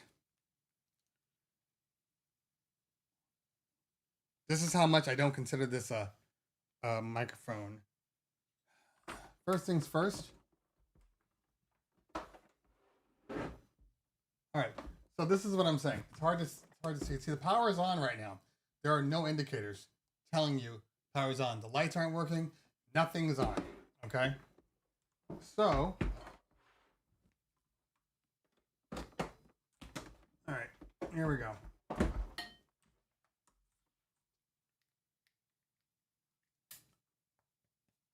Two. Check. So, 2, mic volume is up. Master is up. There are no indicators whatsoever. No indicators whatsoever. So let's plug in the computer. Sorry guys, I don't have my overhead. And now, yep. Okay. All right, that is a problem. That is a major problem. Hold on. Check. All right, that's my booth. 222. Can you guys hear that, by the way? I had to unplug it from the booth. My booth. Hold on, let me turn up the volume. There we go. Volume is up. What unit are you testing the mic on? The T7. I just picked it up. I literally just picked it up. The platters do not spin if it's not plugged in. So right now, hold on. So let me back up. Okay, so let me clarify. The platters, and I'm sure you're hearing me from both microphones right now. Hold on, let me mute out this one. Okay, so this is how the microphone sounds. Now, there's no tone, remember, so there's nothing you can do about that. But this is how the mic's coming out of my, what is it, SM58? And, I mean, I had it just going through the booth a minute ago. Turn down for a second. Check. 1 2 1 2. Doesn't sound bad. That does not sound bad. That is a clear, crisp sound. Doesn't sound muffled. This is a good sound. I have no issues with this sound whatsoever. Okay. And the fact that there's no tone. Normally when I plug it into another microphone or another system, I always have to adjust. Now, of course, it's not coming out of my full system, and I can hear that there's some low end there that I would love to take out, especially when the music gets really loud. But the fact is, this doesn't sound bad. Now, so here's the issue. This is the one issue. I have, I currently don't have Serato plugged in. All I have is the USB going to the computer. So as long as it's in the computer, it turns on the controller. But check this out. I'm going to pull the power, not the power, just the data connection. Okay, here we go.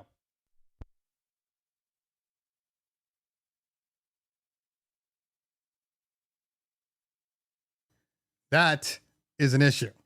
That shouldn't be doing that, in my opinion. If I got to swap a computer or something goes wrong and I got to disconnect, it shouldn't turn off my ability to use said controller. Watch, I'm going to plug the USB back in. Serato's not on, I'm just plugging it in.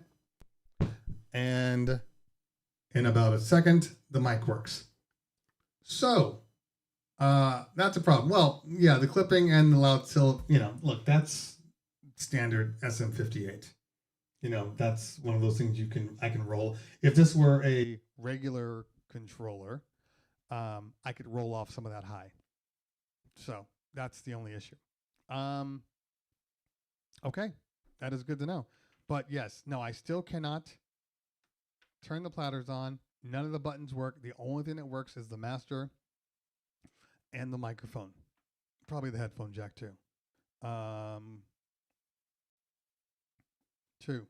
Two, because there's no, yeah. There you go.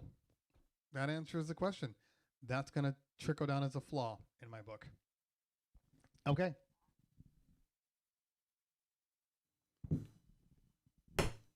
All right. Now I'm keeping it here because, well, I have to do the video today. So thank you for that. Impulse 500 acts the same way.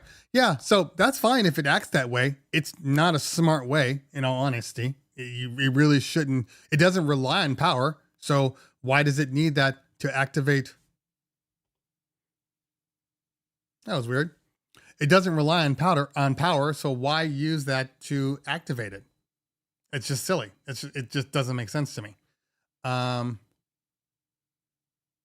The T7 is relying on the USB for power alongside the actual power. I don't think that's it. I don't think it has anything to do with that. I think it has everything to do with that's just the way they've done things in the past. And that's just the way it goes. Because again, I think, remember, I think that all of their controllers, for the most part, have always been, USB bus powered.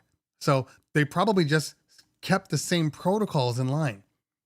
But the moment you have,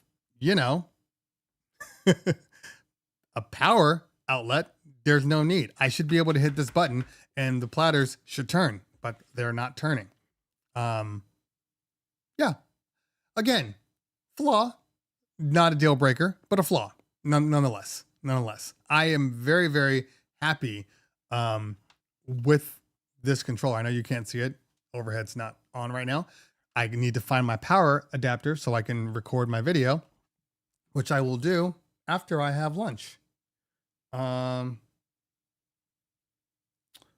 my next meeting? Can I squeeze this in? 3 o'clock. I can squeeze that in. I can knock out this video. So yeah, a firmware update would be good. I noticed a couple of little things. It gets a little sensitive to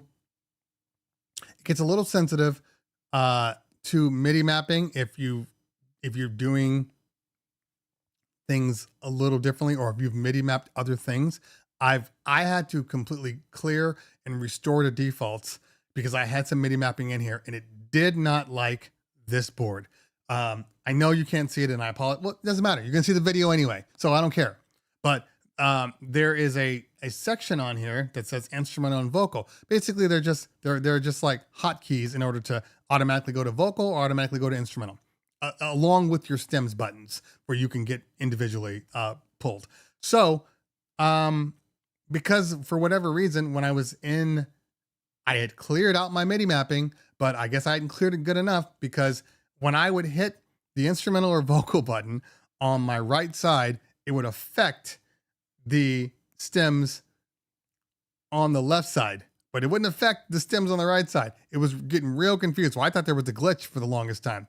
Anyway, cleared that out. Now we're good. A couple of things, like the fact that the Loop 2, and I looked in the T7 settings. T7 has some weird settings, by the way. I don't want to say they're weird settings. It's just, there's nothing there. Look. All right, this is the control impulse section. And you don't really have a lot of control over anything. There's nothing in here. Like, you know, when you open up like the Rev, or here, let me just.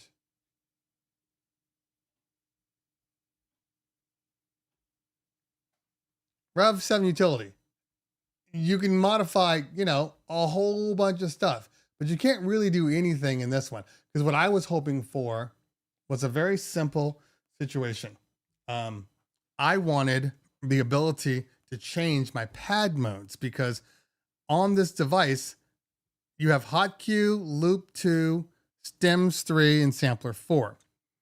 Loop 2 is a auto loop, not a loop roll. And you know the difference between auto loop and a loop roll. And loop roll is you hit the button, it loops it, and when you release the button, it takes you to the time that it's been traveling. An auto loop, when you hit that button, is going to keep it fixed in that time period. I hate that one. Doesn't serve for purpose for me for a lot of things I do.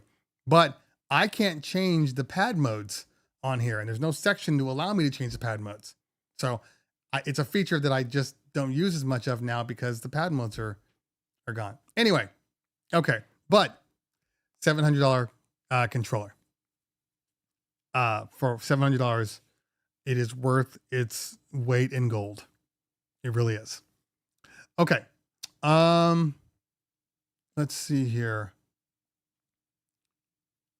I would be curious if that's fixable in the firmware. I would think it would be fixable in the firmware, but the fact that I can't just run the microphone through the controller, I think is something they need to fix. It's just silly. What happens if my computer dies? Here, let me give you an example. Okay. Let's just say, for instance, we're going to try one little thing here. Okay. Mic is off. And we're going to go ahead and save that. We don't need to save it. Okay. We are going to go ahead and then just shut the computer down. I really should just like hard reset it. In fact, I will. I haven't done a hard reset in a long time. All right. So we're going to simulate basically a crash. Okay, we're rocking, it crashes. What do we do? All right, so we're just gonna hold down power and we're gonna let this thing turn off. And I'm gonna turn that guy off too. All right, here we go. Simulate and crash. Hold it down. Simulate and crash. Check, check, check. 1, 2, 1, 2. 1, 2, 1, 2, 1, 2.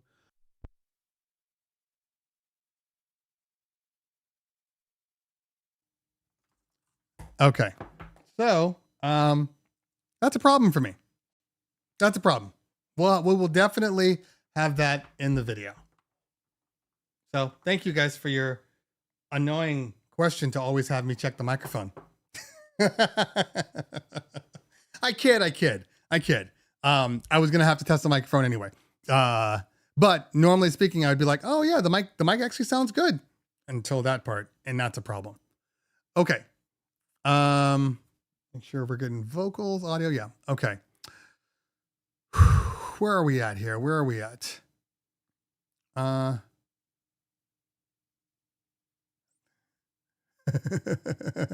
keep it common love. Somebody, I knew a friend who used to say for the longest time, and she didn't learn it until like she was like 45. And she's like, keep it common law, keep it common law. And people are like, I'm sorry, what did you just say? She goes, keep it common law. That's what it says, right? Like a common law marriage. Anyway, yeah, I mean, the chat might be a part of it. You never know.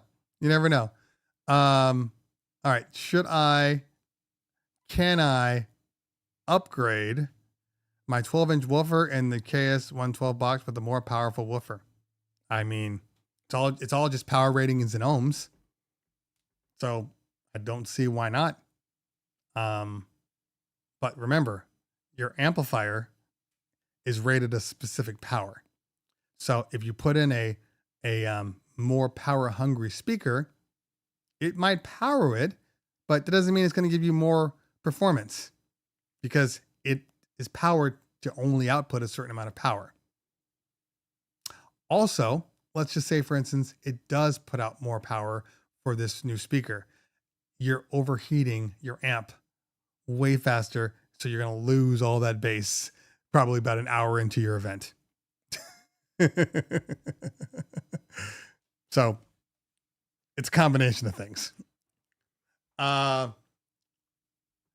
It's so much easier to catch these when I'm working. Hey, Matthew, thanks for hanging out today. Appreciate you. All right. I don't think okay. DJ Metro says, I have a QSC system with a pair of K12s. However, the K12 is ported and I need more bass. Yeah, it is what it's going to be. I mean, you either go the dual cab 12s from QSC or you go 18s. DJ so-and-so in the building. It's been a while, man. Thanks for hanging out today. Is it safe to use YouTube lyric videos for karaoke? Should I be looking MP3 plus G? So technically speaking, people do it all the time. You shouldn't have a problem. It's the easiest, cheapest way. But I still say just download Carafun. Carafun is the cheapest software with the most bang for your buck that you can get. And it costs you like $10. And you pretty much get every song known to man and you just have to stream it. Carafun. Never heard of it? I'll show you. I will show you. By the way, in January, I'm going to be getting a new pair of glasses. Technically, I wear glasses. I just don't. The glasses I had were old, and I just never decided to go get new glasses. Now it's time. I can still see. That's not the issue. But it's getting to a point now where I'm starting to do this. And that's embarrassing. I'm starting to look at things. I'm starting to look at people reading 3-point font like it's 45-point font. and I'm just sitting there in amazement.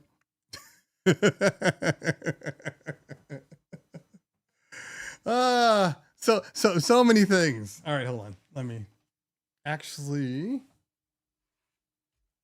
I'm gonna bring this down on the computer. Oh, I didn't want to do that. It's acting weird. It's not my password.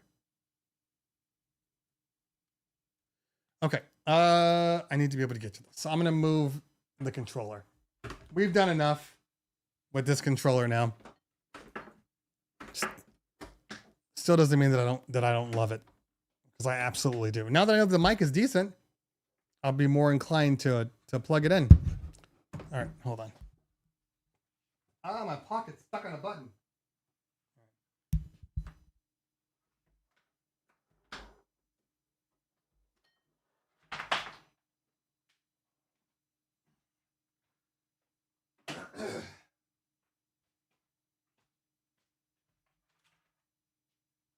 Sorry, I have to do this. I have to do this before anything, because I always have this fear when I don't put my cords back that the day I'm gonna need it and they're not in there. So, okay.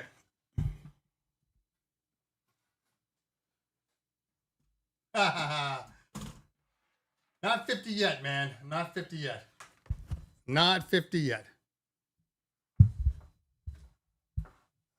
Okay.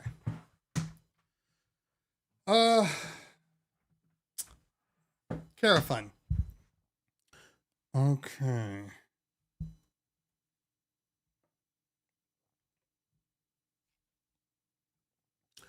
Okay.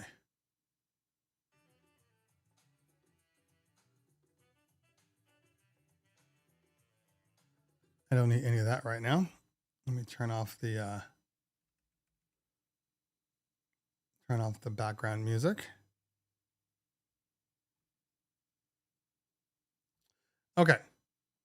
So, this is Carafun. All right. It's basically, it looks like a iTunes software. All right. And you have, all these songs, but I can search and say Taylor Swift. And then it's going to give me all of the Taylor Swift stuff. And then all I have to do is I can double click it and then add it to the queue. I can mark it as a favorite. I can put it offline. Therefore, if I'm in a place with a bad signal, I still have the music. I can add it to my queue. And then in my queue, I can go in here and I can add the name. And now, after that point, let's go full size here. After that point, I can load it up just by double clicking. And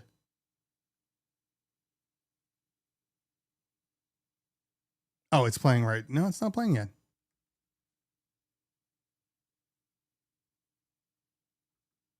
There it goes. Okay. So songs playing, which I'm not going to play because that will definitely demonetize me. There's another screen that pops up.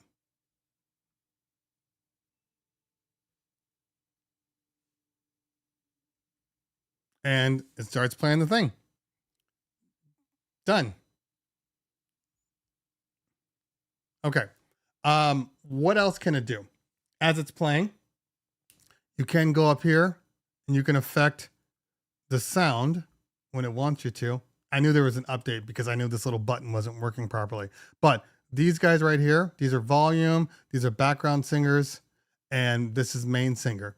And then you can go in there and then you can drop their songs, their volume, or you can bring up their volume if, for instance, somebody's struggling, which happens more than you think. So look, enable all vocals. And then if I go, it's not popping up at the moment. That's a little glitch. So normally I click on it and this thing, there it is right there. See, it's a glitch. Yeah, that's a glitch.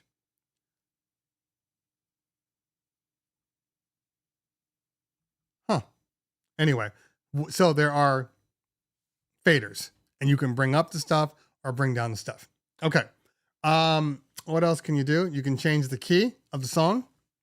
If it's not the one that works, you can change the key. You can put everything offline, which is key. And then they have their top songs. Well, they got them in Spanish, English. That's cool. That's a new one. I didn't see that before.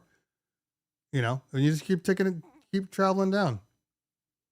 Yeah, this thing is glitching right now. I just saw an update, so I will fix that. Anyway, but it's like it used to be you could get like, it was like 2 days or 3 days for $5.95. So I would only buy it when I was doing karaoke. And then they changed it to where it's like $10 a month now. Still fine. Still, you know, what I'm charging for karaoke versus $10 is easy. And you can store everything offline. There's an iPad version too. So if you don't have a computer, you can use your iPad. I like to do a combination of both because depending on how big the crowd is or, you know, how easy it is, sometimes I'll just tell people, hey, if you have the song, just let me know, you know, and usually they're like, oh, you have Crazy in Love, and you can just pop it in and be done with it. If it's real busy, then I will have my iPad up with Carafun also on there. So then that way they can just kind of go in and find the song they want and then tell me or tell the person, and then they can put it in. So it's very good. Very good. And if you're not an exclusive karaoke person, because I'm not trying to ever diminish what a karaoke person does or all their strengths and stuff, but if you are just trying to do this as an add-on, oh, it's for cocktail hour, it's for, you know, 30 minutes in the night just for the kids, Carafun is perfect. I've done this for super big karaoke events, for small karaoke events, and nobody's ever questioned, because it's really just about having the multiple microphones. You need, you know, 3 or 4 microphones. That's the key.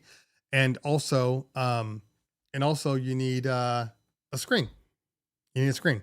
So yes, I definitely bring my extra monitor for the singers. I have a 42-inch flat panel, you know, that's light and easy to set up. It comes on a tripod stand, and it's literally, I just set it right on the tripod because the base of the back is pre set up, and I just set it right on the tripod mount and done. Easy, super easy. It doesn't include the instruments. It includes everything that is digital. Anything virtual it has. You can just use an iPad as a screen extension too. Yeah, that's fine too. Exactly. But I mean, you're going to need a screen. So either you're providing it or they're providing it, but you're going to need a screen.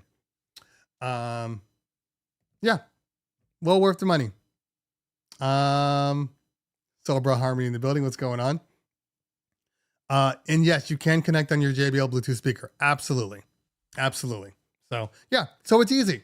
And I have yet to find anything that is as easy to use.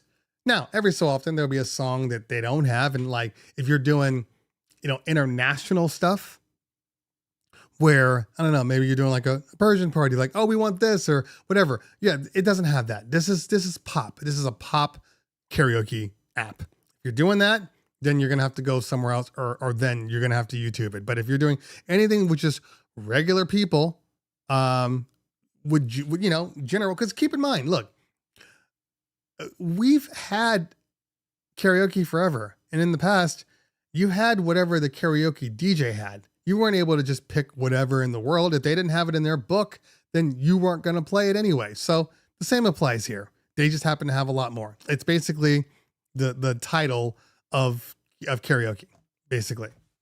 Okay. I've seen a lot of karaoke tracks on Tidal. Okay, there you go. And there is a trick, by the way. You can do karaoke on anything.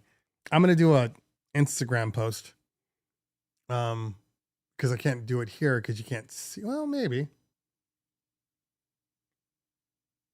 Should I do it here? Yeah. Anyway. Okay. 12:40. It's been almost 3 hours. So we're going to do one more thing. We're going to talk about it, and I'm getting the hell out of here because I'm starving. And I have some avocado toast with my name on it, you know, because I'm SoCal and bougie. Okay. So this weekend, Saturday night, I was at Brizo's. Again, G Kenny came, hung out, cool dude. He's been to a couple of my events now. Love him. I love people that support. It's amazing. So he's come out, he's brought his girl, turned it into a date night. Amazing. Okay. I'll get back to that. So balance. Correct. You can just stem out the vocals, but that's not what karaoke is. Okay. I can do that regardless of if it's on Tidal or if I own the music myself, which for the most part, I own all this music. People need to be able to read the words. Most people don't know the words to the songs. Everybody, which is always funny to me. It's like, why do you want to sing a song you don't know? But anyway, people want to read the song. So it doesn't support that if you're just stemming out the music. Okay. But yes, in a pinch, because I've had people that are like, oh, do you have this song? And I'm like, well, I don't have it visually, but I can play it and stem it out, you know, from my thing. You're just gonna have to know the words. And like, yeah, I know the words. Like, okay, cool, whatever. So that's fine. All right, back to my story. So out leaving just a hair of vocals. Yeah, there you go. That works, Matthew. Okay, so hold on.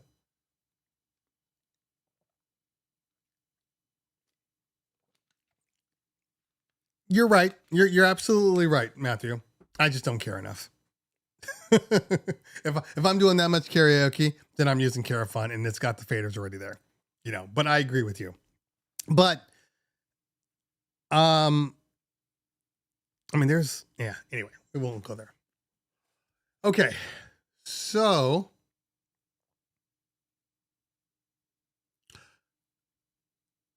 I do a couple of bars around Southern California. I have a couple of DJs that have connections or ties with several venues. And then what they do is at the beginning of every month, they're like, hey, let me know your availability. I'm going to get you on. So I have been doing 2 spots, and I typically do twice a month. So 1 spot, 1 week, 1 spot, 2 weeks down the line or whatever, you know, because she's got other DJs. So she likes to kind of mix and match. Then I have a couple other spots that I do also. So there we go. Those 2. I've worked them many times. Haven't had problems. They're easy. Like I said, tomorrow I'm at Coppermine. Coppermine is in the Valley. It's in Woodland Hills, right on Ventura and Topanga. And it's funny too, because like I've done Coppermine several times now, and every time I do Coppermine, there's some DJs in there every time. It's so funny that it works. Like last week, DJ Earwax was there. A couple weeks before, you know, the guys were like, "Oh, hey, I love your mix. You're doing blah blah blah blah." You know, and they're like, "You look familiar to me." Like, yeah, it happens. So, it's just funny. Haven't had a problem with them. She texts me a couple of weeks before and says, "Hey, by the way, just want to let you know, I'm putting you on this one because there's a small little reception happening. One of the people that work at Brizo's, you know, got married, so they're going to have a little party there. So they're going to save a little money by having a party there." Okay, cool, whatever. I already signed on for the date, so I'm going to do the party regardless. Cool, no worries. Don't really hear anything after that. She reminds me one more time, "Hey, just so you know, it's not a big deal. You do what you want to do, but just remember that it's coming." Okay, easy enough. So Saturday, I arrive. Let me back up for a second. Totally forgot about this one thing. So normally it's a 4-hour thing. You know, we DJ from 4 to 8 on Saturdays. She says to me, "Hey, by the way, they want you to do another hour. I'm going to charge them for it. So, you know, it'll be 3 to 8. I'm like, no big deal. It's an hour earlier, whatever. I'm going to make a little money. I'm going to be there anyway. It's just lounge music. So no problem. So I roll up at about 2:40 because it takes all of 3 seconds to set up one speaker and, you know, the T7. And I roll up and I get out all my gear and I roll it to the elevator. Get to the elevator, I look over, and there's a sign that says, so-and-so's wedding. I said, huh, that's weird. I thought it was just a reception. Get up to the top. Arrows, so-and-so's wedding. So I pull in, go up the little handicap ramp, and I've been there many times. So they have regular tables, regular like lounge tables and everything. There's linens and these cool ass heat lamps. And I see a little buffet area, 2 buffet areas. There's centerpieces on the tables and, all this stuff. The spot that I normally am positioned at, that's where all the tables are. So I walk up to the on-site manager and he's like, oh, I have you here near the bar. And I said, oh, okay. I said, by the way, it's open to the public. He goes, oh yeah. It's fine. I'm like, okay, cool. And I said, well, what exactly is going on? And they're like, oh, well, the people are on the boat right now getting married, and then they're going to come up for the reception. So I'm texting, the person who books me. I'm saying, hey guys, just want to let you know, it's a wedding. Like this is a legitimate wedding, not just a reception. And she's like, that's not what we agreed upon. She sends me the text message like, look, I was very specific. I told them if it's a wedding, I have to charge you more. If it's not a wedding, then we can keep the DJs the way they are. But no DJ is going to want to be here and do a wedding and not get paid wedding rates. And so the lady was like, yeah, no, it's not a wedding. It's just, it's laid back. Anyway, so I'm playing for them to come in, and people start coming in upstairs, people that, obviously weren't on the boat, and they're totally suits, everything. And I'm just like, okay, well, that's fine. And then she shows up. She's in a wedding dress, a full-on wedding gown. I'm like, okay, they definitely got married again. And I'm texting the lady, and she's just pissed. Like, are you serious? She's like, don't you get on the microphone at all. Don't you play anything they ask for. You just do you, and I will deal with this later. And I'm like, that's fine. Okay. But I'm thinking also, it's real easy for you to say that because you're not here. And because you're not here, you're not feeling, the vibes. So I'm just playing music because there's 2 different bars. There's a bar for the wedding, and there's a bar for everybody else. And they have a small little section for just normal guests that come in. So I'm playing for everybody. But I'm like, I'm going to play I have a cocktail mix. I'm going to play that for the first hour anyway, because that's what they would want. And nobody's going to complain about it, the stuff I'm playing. So everything's good. Then they all get up there. Again, I don't have a schedule. I got nothing. Right. So I just start playing other music because people are showing up. I'm playing like pop stuff. I mean, I think people heard Please Don't Stop the Music on the Instagram post.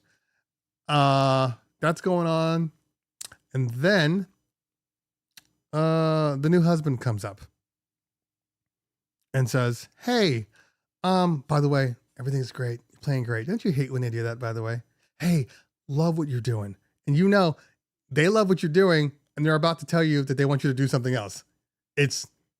I would rather you just tell me to do something else than to be like, you're amazing. You're doing everything great. Don't do that to me. Don't play that game. We see it coming a mile away. So he's like, everything's great. You don't have to do this if you don't want to, but I made a playlist in Spotify. So, maybe you can play a couple of songs that are on the playlist. You don't have to though. I'm like, I see the trick here. You're basically saying, I don't have to do these things. So you can turn around and say, I never made the DJ play these songs. I never did that. And I'm like, fine. I'm like, just text me the list. I'll pull it in. Thank you for Deezer and Tidal. He pulled it in. I popped it in Deezer, converted it to a Tidal list. And then I had it in my folders. Technology. This is where we are. Amazing. So I'm like, fine. And the reason why he wanted me to play that music is it was all background music. It was for when they were eating dinner. Now, keep in mind, You got this side of the room that's having dinner and wants to have background music and, you know, cheesy, corny stuff and love songs and stuff. And you have this side that just came to a bar that wants to just have a good time. All right. But I'm like, out of respect, even though I'm going to just play I'm going to jump back and forth. I'm going to play some of his stuff. I'm going to play something from the crowd. So just kind of try to keep everybody happy. They had been eating, oh, I didn't even, so that was for when they were going to do dinner. Back up for a second. They had come in and I have Uncle walks up to me and says, hey, can you play a song for me? And I said, maybe. What's the song? He goes, oh, it's this song. It's this Latin version of, and he says the word and I'm like, okay, I don't have that. You know, I'll have to see if Tidal has it. I'm like, what is it? What is it like? He goes, you know, it's like this, dun, dun, dun, dun. And I said, Here Comes the Bride. And he says, oh yes, that's it. There's a Spanish version. And I said, she's already in here and the wedding already happened. Why would I be playing Here Comes the Bride when she's already in the room? And, he's like, well, you know, they don't really know about it yet. And I'm like, I don't know. I don't think we're going to do that. No, I don't think so. And he's like, oh, okay. And I said, well, I'll see. He leaves. 2 minutes later, another uncle comes up. Hey, can you play this one song? I'm like, what? Here Comes the Bride. He goes, oh yeah, it's something like that. I'm like, I'm not playing that. He goes, oh, it's just for my uncle. I'm like, well, I'm not doing that. Then he says, then they come back again. 15 minutes later. Hey, can you play the 1,000 was it 1,000 Miles or whatever? You know, the Twilight song from Christina, whatever. But play the Piano Guys one. Okay. I'll do that once, whatever. Now remember, I know that the lady was like, the person who booked me said don't play it, but like this is the thing. It's real easy to be like, don't play anything they don't want when you're standing there and people keep coming up to you and they're just like, can you do this? Can you do this? At a certain point, you're just looking like an asshole. So I'm like, I can play one song. So I play the song and I know food's about to come out. I don't care. Whatever. I just start going in, start playing disco, playing some 80s music, and I dance them for another like 40 minutes. Right. And then that's when the groom was like, can you play some, you know, some of my stuff, whatever. So now they're eating. I'm playing background music. I'm jumping around back and forth, but nothing high energy, just like, you know, kind of lo-fi stuff. I'd done that for like 45 minutes. And at that point, I'm like, there's a good enough people kind of in the little fire pit area and at the bar that I'm just going to start picking it up. So I started picking it up. And people are responding, obviously. The people are still eating, but I know in a minute they're going to all be back on the dance floor.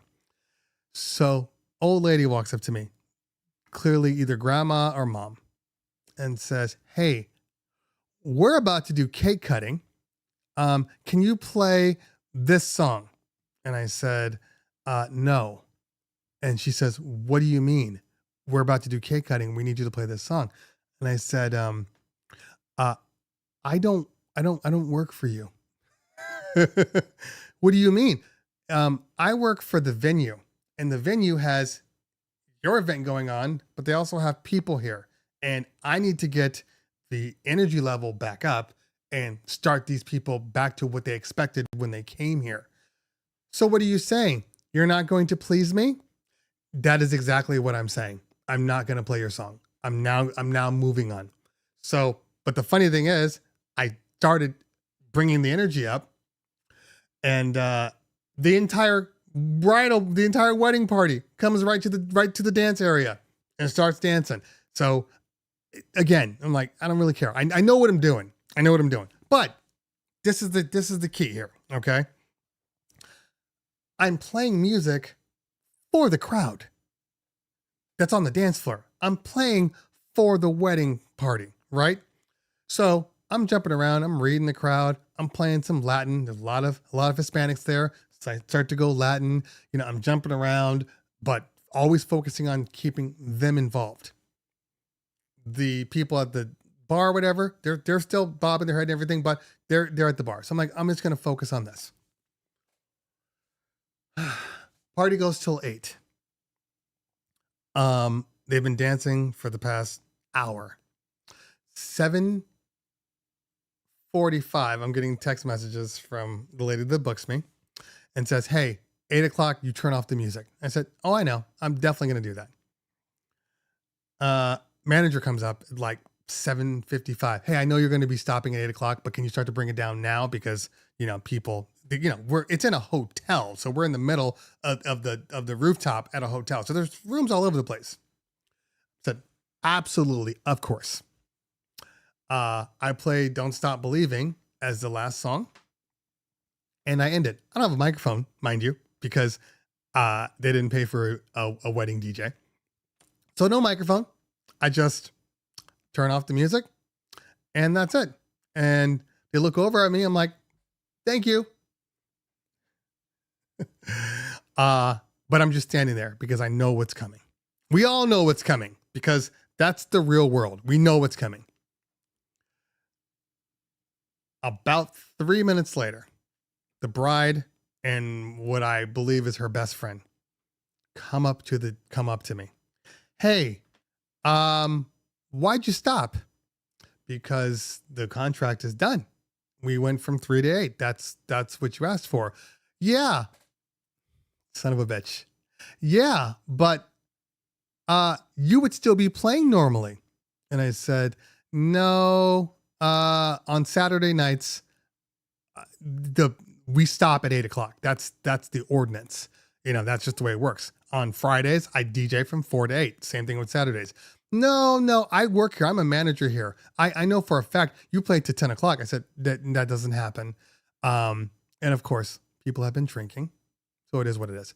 That doesn't happen. It's 8 o'clock. And she goes, but you can go till later. I said, no, you're right. The ordinance goes until 9, but your contract with Anna, the person who booked me, is to 8 o'clock. She kept saying, I don't understand. You'd still be playing. I said, no, I wouldn't be playing. 8 o'clock is when it's over. Well, we're still here. We want you to keep going. Well, again, it's done at 8. You'd have to talk to Anna about that. Well, that's fine. Get Anna on. I'm like, well, she's DJing. Yeah. Well, I'm like, I can text her. And see what she says. So I text her and say, Anna, you knew this was coming.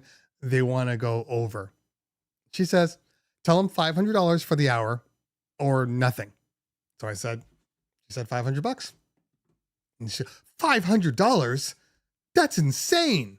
I said, well, that's what she's saying. And I have to stick by her because she's the one that booked me.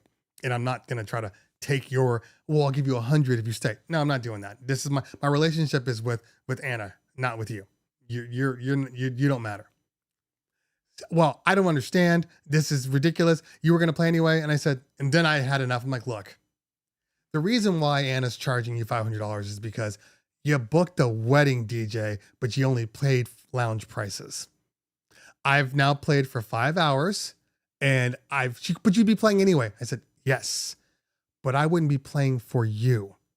I read your crowd. I played for your crowd. If this was a standard lounge event, I'd play whatever the hell that I wanted to play. And it would have been nothing like this at all. I played for you. That's what a good wedding DJ does, but you didn't pay for a wedding DJ. So the reason why she's doing that is because that's what you paid plus the rate, and you're not even paying for it. This is getting paid for by the venue. We know how this works, because I had to be there anyway. So what you requested is less than what a wedding DJ would do. And she just starts fighting me. I'm like, there's really nothing to fight about. This is the rate. So that's it. And then I stopped. And meanwhile, Anna's like, just tell her you have another gig and tell her that you got to go. And I said, absolutely not. I'm going to break down my gear. I'm going to push it to the side and I'm going to go hang out because G. Kenny was there. I'm going to go hang out with G. Kenny. And I packed up my stuff And I walked over and they had a table. I was sitting at the table and I sat there for an hour and talked to him and his wife. I'm not running from a situation. You took advantage of a situation. You took advantage of what you knew was going to be. Because in all honesty, the reason why I was on there was because she knew. She's like, oh, you know how to do this in case I did ask, but that's the whole point. You got far more than what you paid for. Far more. The best part was when I told grandma that I don't work for her. Because I had enough.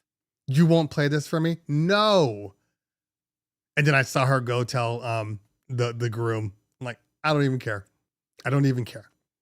So I don't know what's happening to her. All I know is that there's more involved in this story that doesn't have to do with me. And I think it's going to get worse for her, not for me.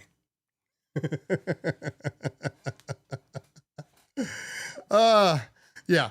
So, and I think I'm going to end up getting paid more for that event. I think that she's going to force the issue. So we'll see. We'll see. But I don't typically run into those, in all honesty, because well, there's two reasons. One reason is I always tell people, they're like, well, how do you get around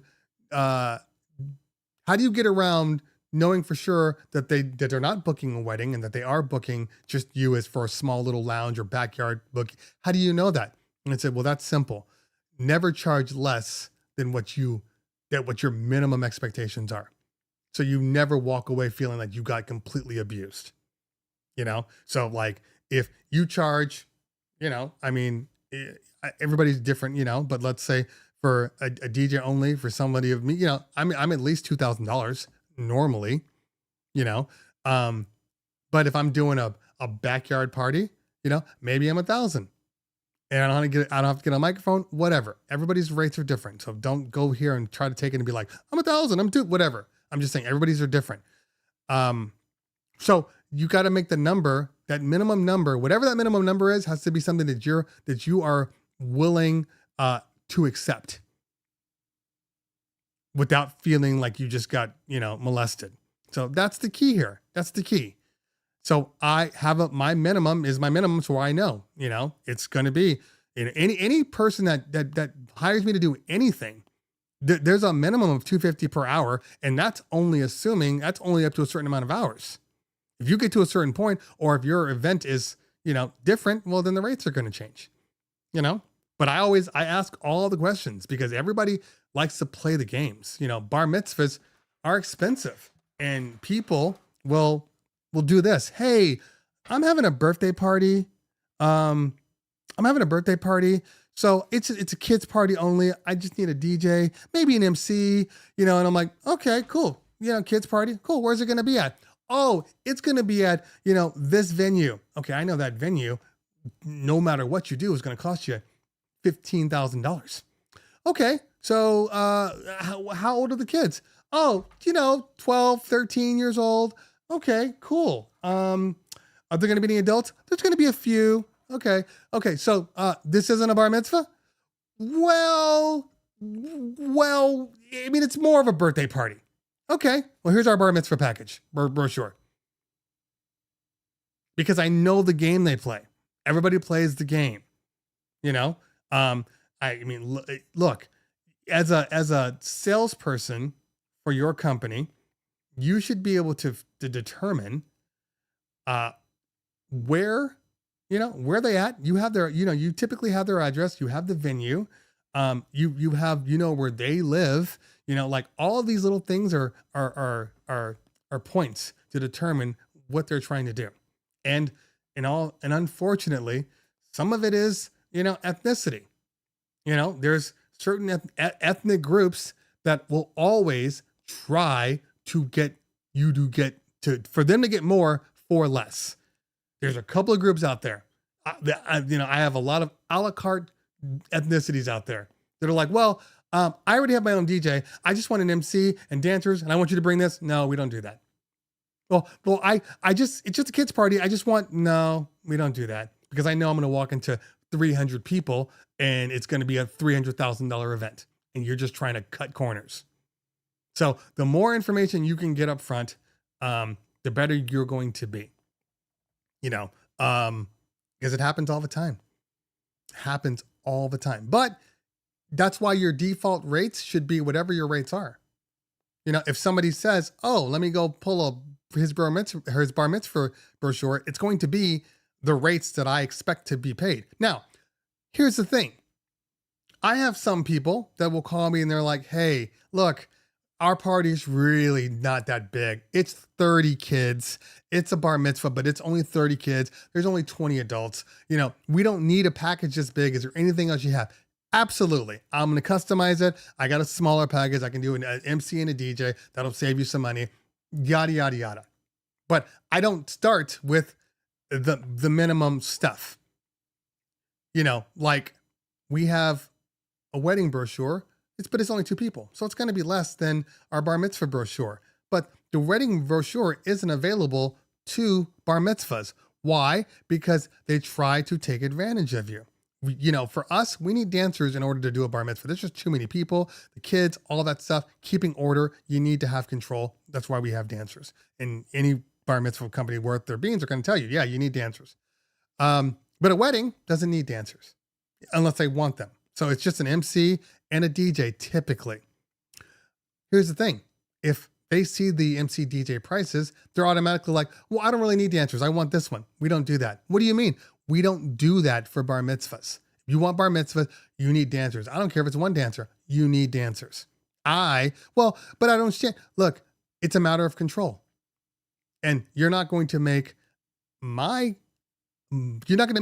work harder because you're not willing to pay. I would rather walk away from your party than have a bad party and have people seeing me going, oh, we saw Check One too. Yeah, they weren't that good. Kids were running around. The music was just I don't want that. Sorry. And I know when you're starting out new, you want to take every party in the world. I get it. But at a certain point, you have to realize that if you're being taken advantage of, it's not going to stop at that one client. Because once that starts to get around, you become the company that if you push hard enough, will lower their prices. I want to be CarMax. No haggle. This is what we charge. If you like the price, cool. Quality is going to be good, but this is our price. I don't want to be the one that's negotiating all the time. And I will negotiate. I will. Absolutely. I've done it many, many times. But that's my choice, not theirs. Sometimes the price just goes down because I know the situation you're in. I know the financial situation you're in. Sometimes you got tons of money and you're just trying to, drop the price. Well, I'm going to drop items off your package because 2 can play that game. But it just depends. It just depends. And without, talking to a client, it's hard to know. I mean, that was the one thing I used to love about doing physical meetings. We stopped doing physical meetings after COVID. Now we do Zoom meetings and, Google Meets and all that stuff. But in general, you know what? I forgot. Did I forget to do that? No, I didn't. Okay. But in general, if you go to a meeting, you get to see their lifestyle. Hold on. You get to see their lifestyle. And by seeing their lifestyle, what their budget is. You just know. So I've legitimately been in 15 bedroom mansions with underground parking lots. Okay. People that are making millions and millions of dollars. I've had these millionaires. And I'm not talking about, I'm a millionaire in paper. I'm talking about legitimate. I have too much money. I don't know what to do with. I've had them look in my face and say, is there any wiggle room? And I swear to you, because it's happened a couple of times, but the first time it happened, I was offended, right? Like you out of your mind, you know? And and I'm like, no. The second time it happened, when it wasn't so shocking to me, he said, is there any wiggle room? I have to ask if there's any wiggle room. And I literally went like this. I swear to you.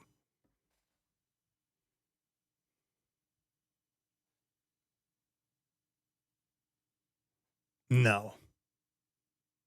Just like that. And he looked at me and laughed and was like, okay, fair enough. Because come on. No. You're where you are because there was probably no wiggle room. Why can't I be the same? You know? So anyway, so just, normally, like I said, because I just did that party and I knew it was low expectation for, even that thing. I'll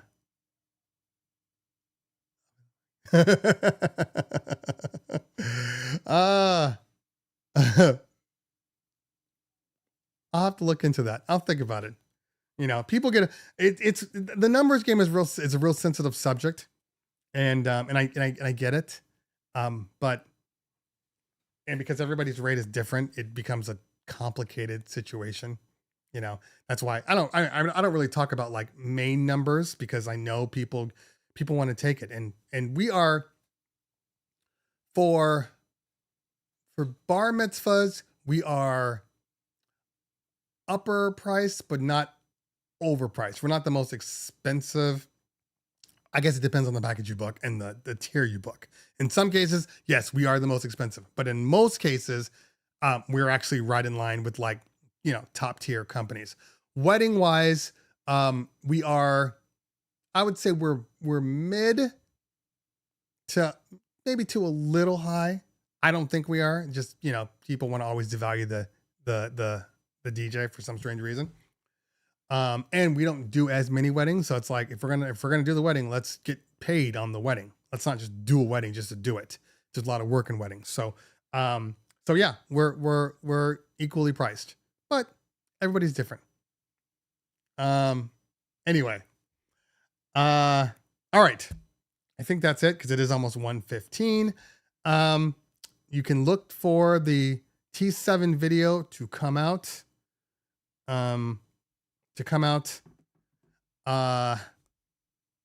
Well, members might see it tonight. Today's Thursday. So, hold on, getting text messages from people.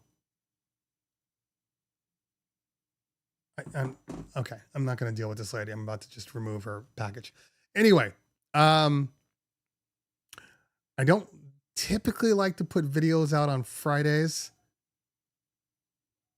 for the masses. So it might not come out until Monday, but it might be Friday. I got to figure it out. I don't know. Anyway, something's coming out for just the members. Besides that, let's see. We got New Year's right around the corner. Enjoy your New Year's. I'm working a full-on lighting production, and then I have a gig on my own that evening. Then, obviously we're back to doing weekend parties. I will be at NAMM. I'm just working out some details right now, but I will be at NAMM. NAMM is the 25th. Is it the 20? I think it's the 25th or 26th. NAMM is the 25th, 26th, 27th. I will be at NAMM on the 25th and 26th. I will not likely be at NAMM on the 27th, which is Saturday, because obviously I got gigs. If I am there, it's going to be early, and then I'm out. But I will be there on the 25th and 26th. New product videos coming soon. I hope so. I can't really talk about it because I haven't gotten it yet. It's the way it works in December. We get nothing, and all of a sudden we get bombarded by gear. So we'll see. I don't know. We'll have to wait and see. Anyway, have a great New Year's party. If you're not partying, have a great party that you're not DJing at. And if you're staying home, enjoy the time with your family. I will see everybody the following Thursday, which is the 4th, and hopefully I will have some new visuals. Am I going to MEX this year? I will be at MEX. Yeah, I'll be at MEX. Currently, I have the 3 that I always go to, and it might turn out to be 4, but NAMM, MEX, DJ Expo, and right now Harvest of Sound Festival. You know, if it continues on, I will continue to go to that one. I need to go to the one that's in Chicago in June. And I think there's one more that I can't remember right now. Probably won't be a DJ Collective ever because it's just too expensive. Unless I get sponsored, I will probably never be a DJ Expo, not DJ Expo, the Collective. Yeah, Marquee's in June. So I'll probably be at Marquee this time. I just gotta see if I can arrange some stuff to make it happen. You know, I got family, I got life. I can't just be, you know, jet setting. Midwest DJs, that's another one I want to go to. So I want to definitely go to both of those, Marquee and Midwest DJs, but I just got to see, you know, who's willing to help me out.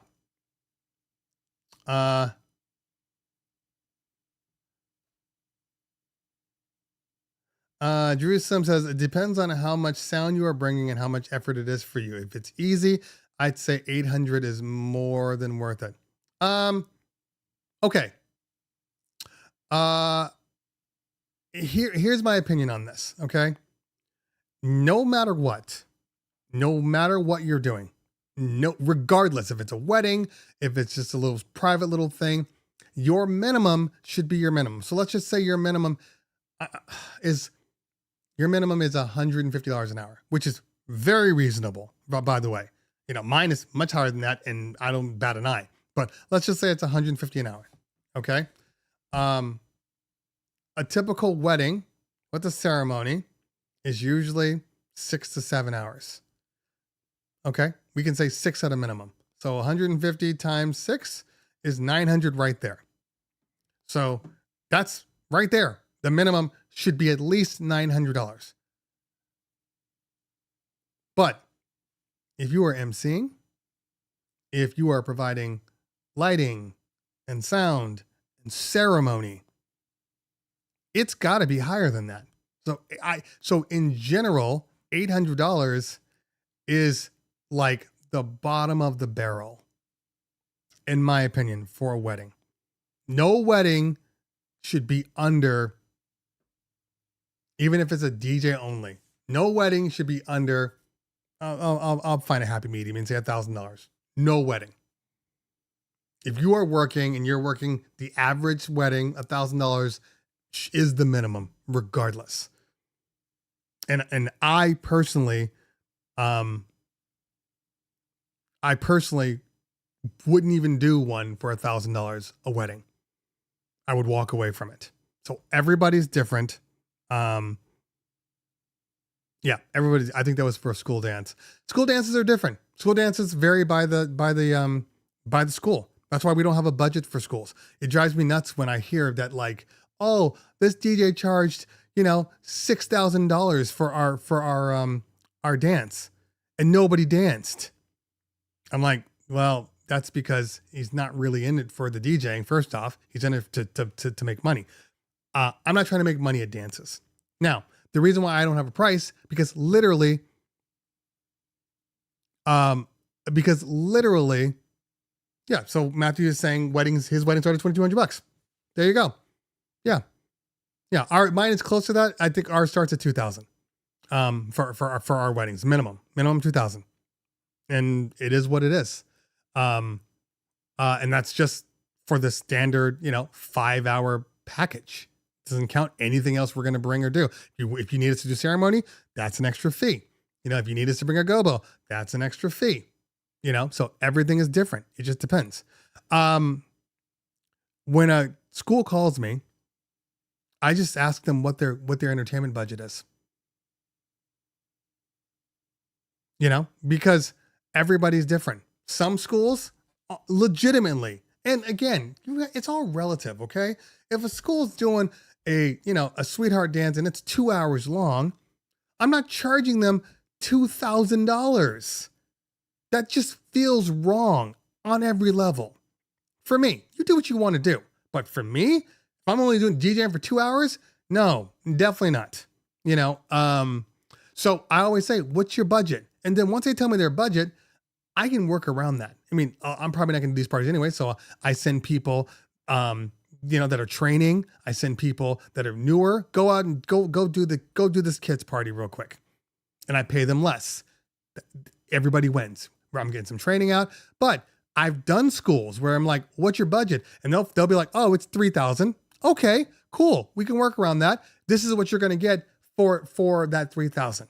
I'm not going to tell them, oh, well, if your budget's 3,000, well, we only cost 1,700. I'm not going to do that. I'm going to say, this is what I'm going to give you for the $3,000 budget. Or this is what I'm going to give you for the $600 budget. And they can be different, but they can be the same too. You gotta judge. You gotta judge it. I do these smaller parties for, Jewish schools that don't pay crap. But you know what? I'm going to get 10 bookings out of that school. Well, so showcase. So it is a running joke. So when I do ask what's your budget, yeah, I will get people that are like, I don't know, man. The cheaper the better. We don't really have a budget. Yeah, you do. You absolutely have a budget.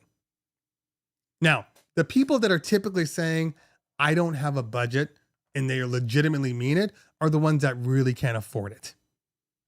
Okay? So you can come in at that lower price point. Well, what are you looking for? Oh, it's 2 hours. Okay. And how many people do you need? Oh, I need an MC and a DJ. Okay, that's 2 people. So, just break it down by hourly. It's 2 hours. I have a 3-hour minimum. So let's just say it's $900 for the 2 hours. Oh, well, we can only afford $600. Okay, well, let's see what we can do.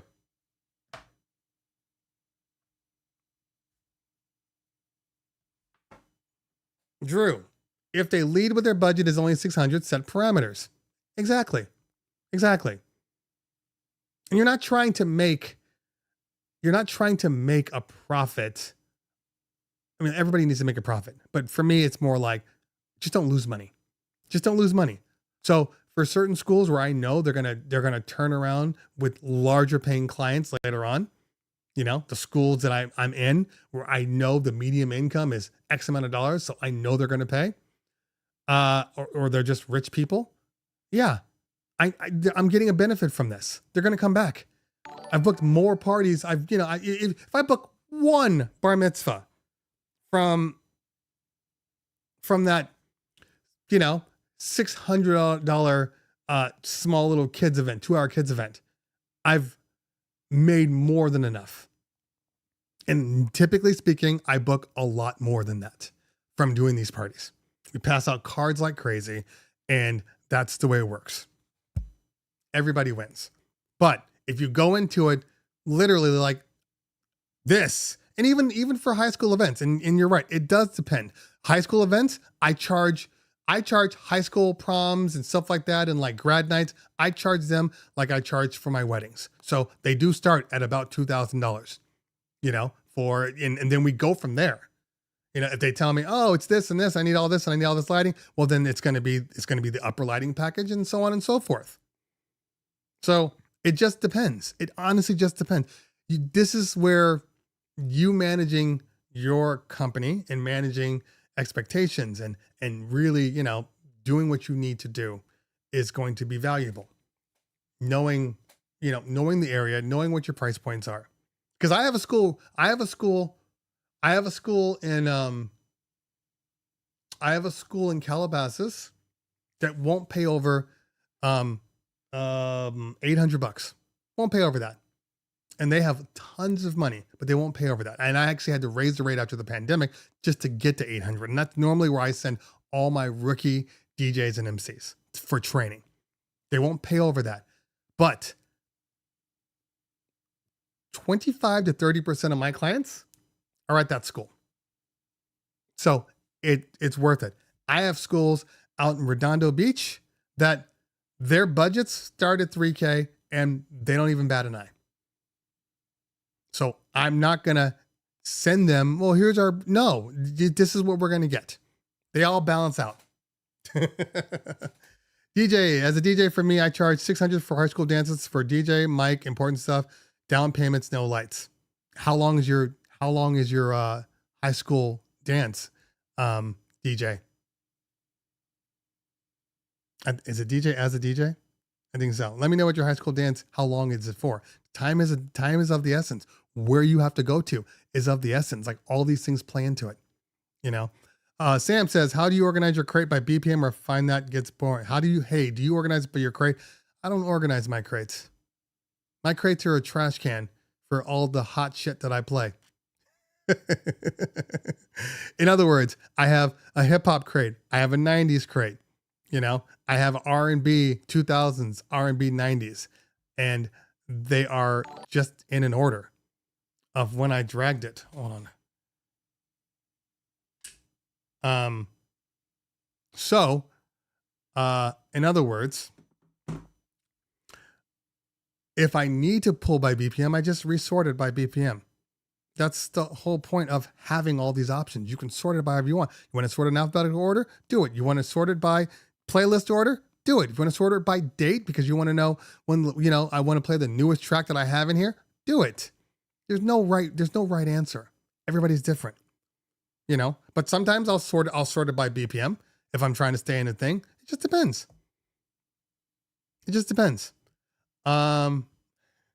Keith, I am, because the microphone that I'm currently using is starting to fall on its last legs. So yes.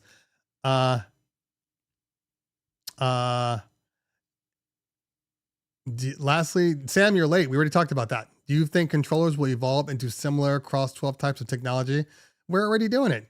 But no, there are going to be people that want Rev type gear, and there's going to be people that want CDJ type gear. It's always going to be like that.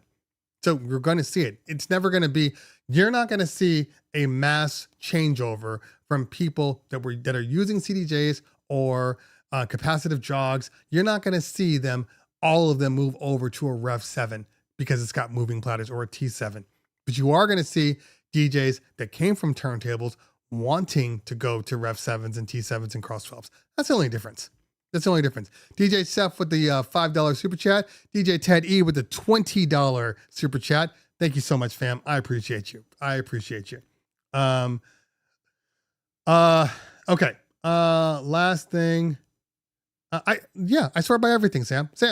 You should never be putting yourself into boxes. Okay. You do whatever you need to get at the music you want, you know, but I feel like if your crates are defined enough, you don't typically have to look at BPMs because your crates have all the bangers in there, so you can just kind of fly through them.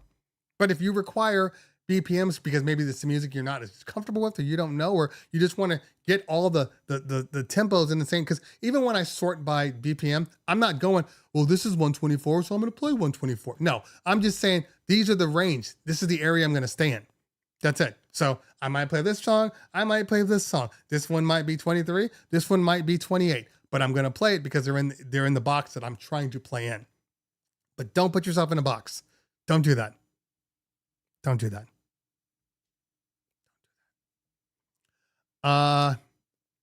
Yeah, I don't do smart crates. I do smart crates for 3 different things. I do it for acapellas, instrumentals. I have a smart crate for, strangely enough, for Bad Boy, the Bad Boy era, because I always tend to be in that a lot. There's one more, but like, yeah, I don't have the time to go through and rock 2000s, rock this. If I'm in stuff and I'm slowly tagging, that's fine. And I will maybe go that route, but I don't have the time. Drew, Slim, Sim. This is why I need glasses. Drew Sim, $50 super chat. If I have horns, I can't hear what that is. Is that claps? I don't even know. I don't even know. I don't know. Voice changer. But I thank you so much, fam. I appreciate you for that. That look, these shows are literally just to show love and support and help out the community, and also, you know, allow me to kind of talk and connect with people. Is the voice chain still on? Is the voice chain still on? Let me know. Hold on. Okay.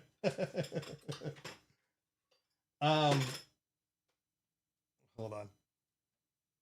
Yeah, so these things are mainly about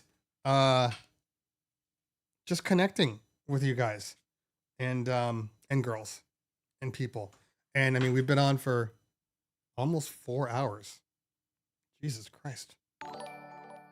I don't even know. This is how many like podcast systems I have, because I have I'm running hot. There we go. Because I have the Rodecaster, I have the Mixcast, I have the DLZ on my desk, and I'm getting another one soon. So hold on. Check. What is that one? Check. Okay. Check one. That's hilarious. Oh man, this is great. I gotta start playing with these more. What is it?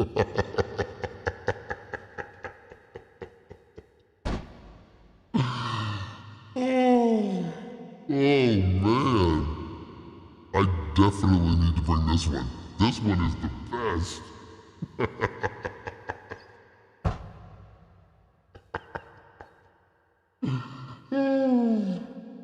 Okay. All right. I don't know what this. I think these are custom ones. Hold on. Oh, this one's even better. Luke, I am your father. All right.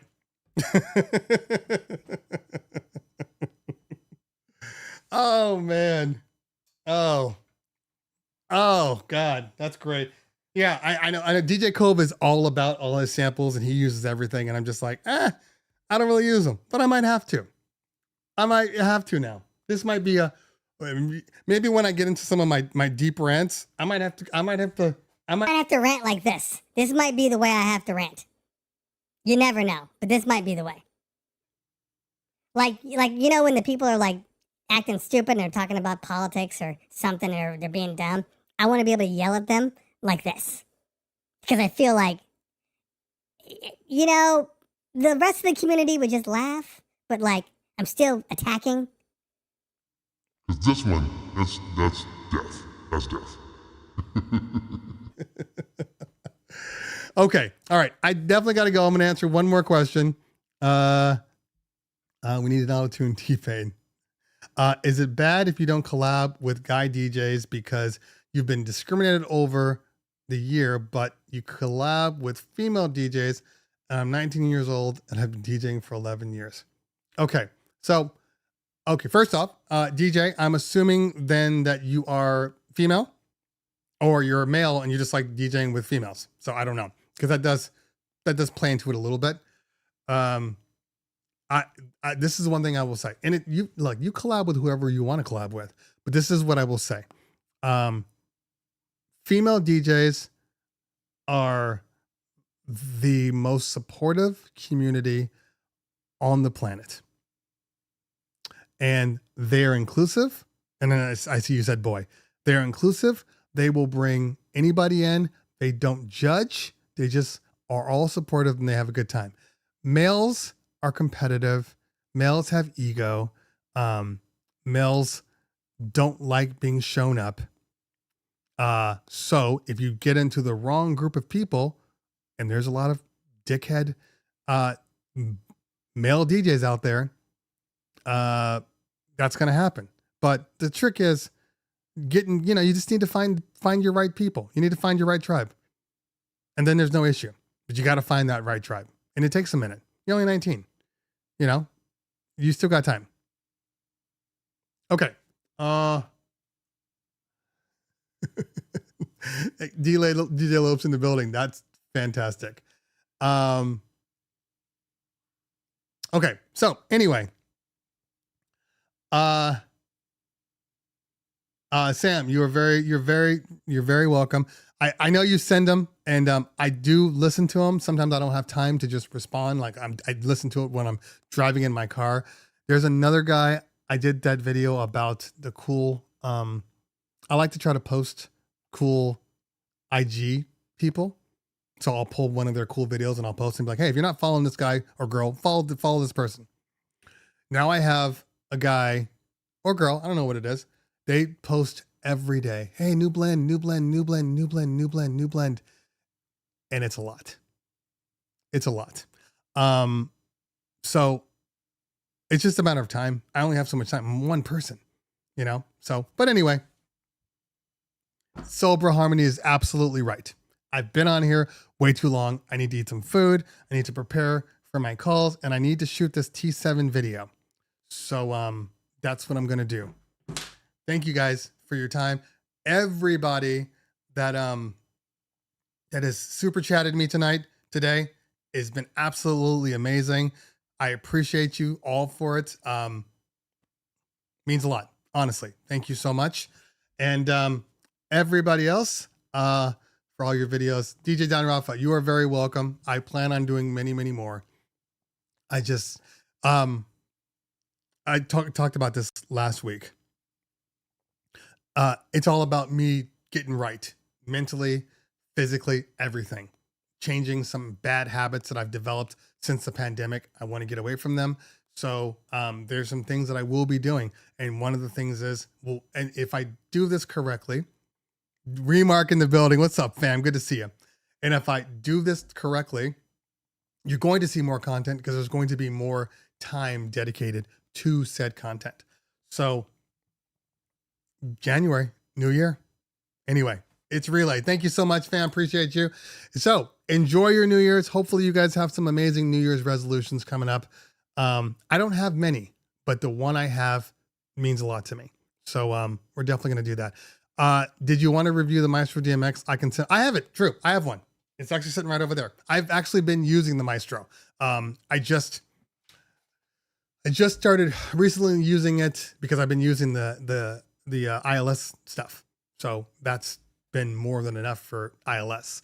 Ooh, and the new ILS 60 mover. I might be getting that one, battery powered and ILS. I'm trying to be as lazy as possible, but I have been messing with the Maestro. It's an excellent controller, excellent light controller. But I want to pull a couple of more with my movers because I was doing lighting for somebody else at the time, but I wanted to pull that in and then I will do the review. All right. Yeah, and I'm gonna I have several reviews coming out in the next 2 weeks. Like I said, first of the year. New me. Modified me. I like me, but modified me. Get rid of all those bad things. Process efficient. I like that. Exactly. All right, guys, girls, everybody, enjoy the rest of your weekend and your holiday. I will see you back here next week, Thursday on the 4th. And obviously, make sure you watch my videos. Share the videos too, because a lot of people aren't getting notified when I post. So if something pops up, put it on idea sharing, put it on DJ, whatever, share those videos with people, help me help you. Anyway, gotta go, guys. Enjoy your day. We'll see you soon. Peace out.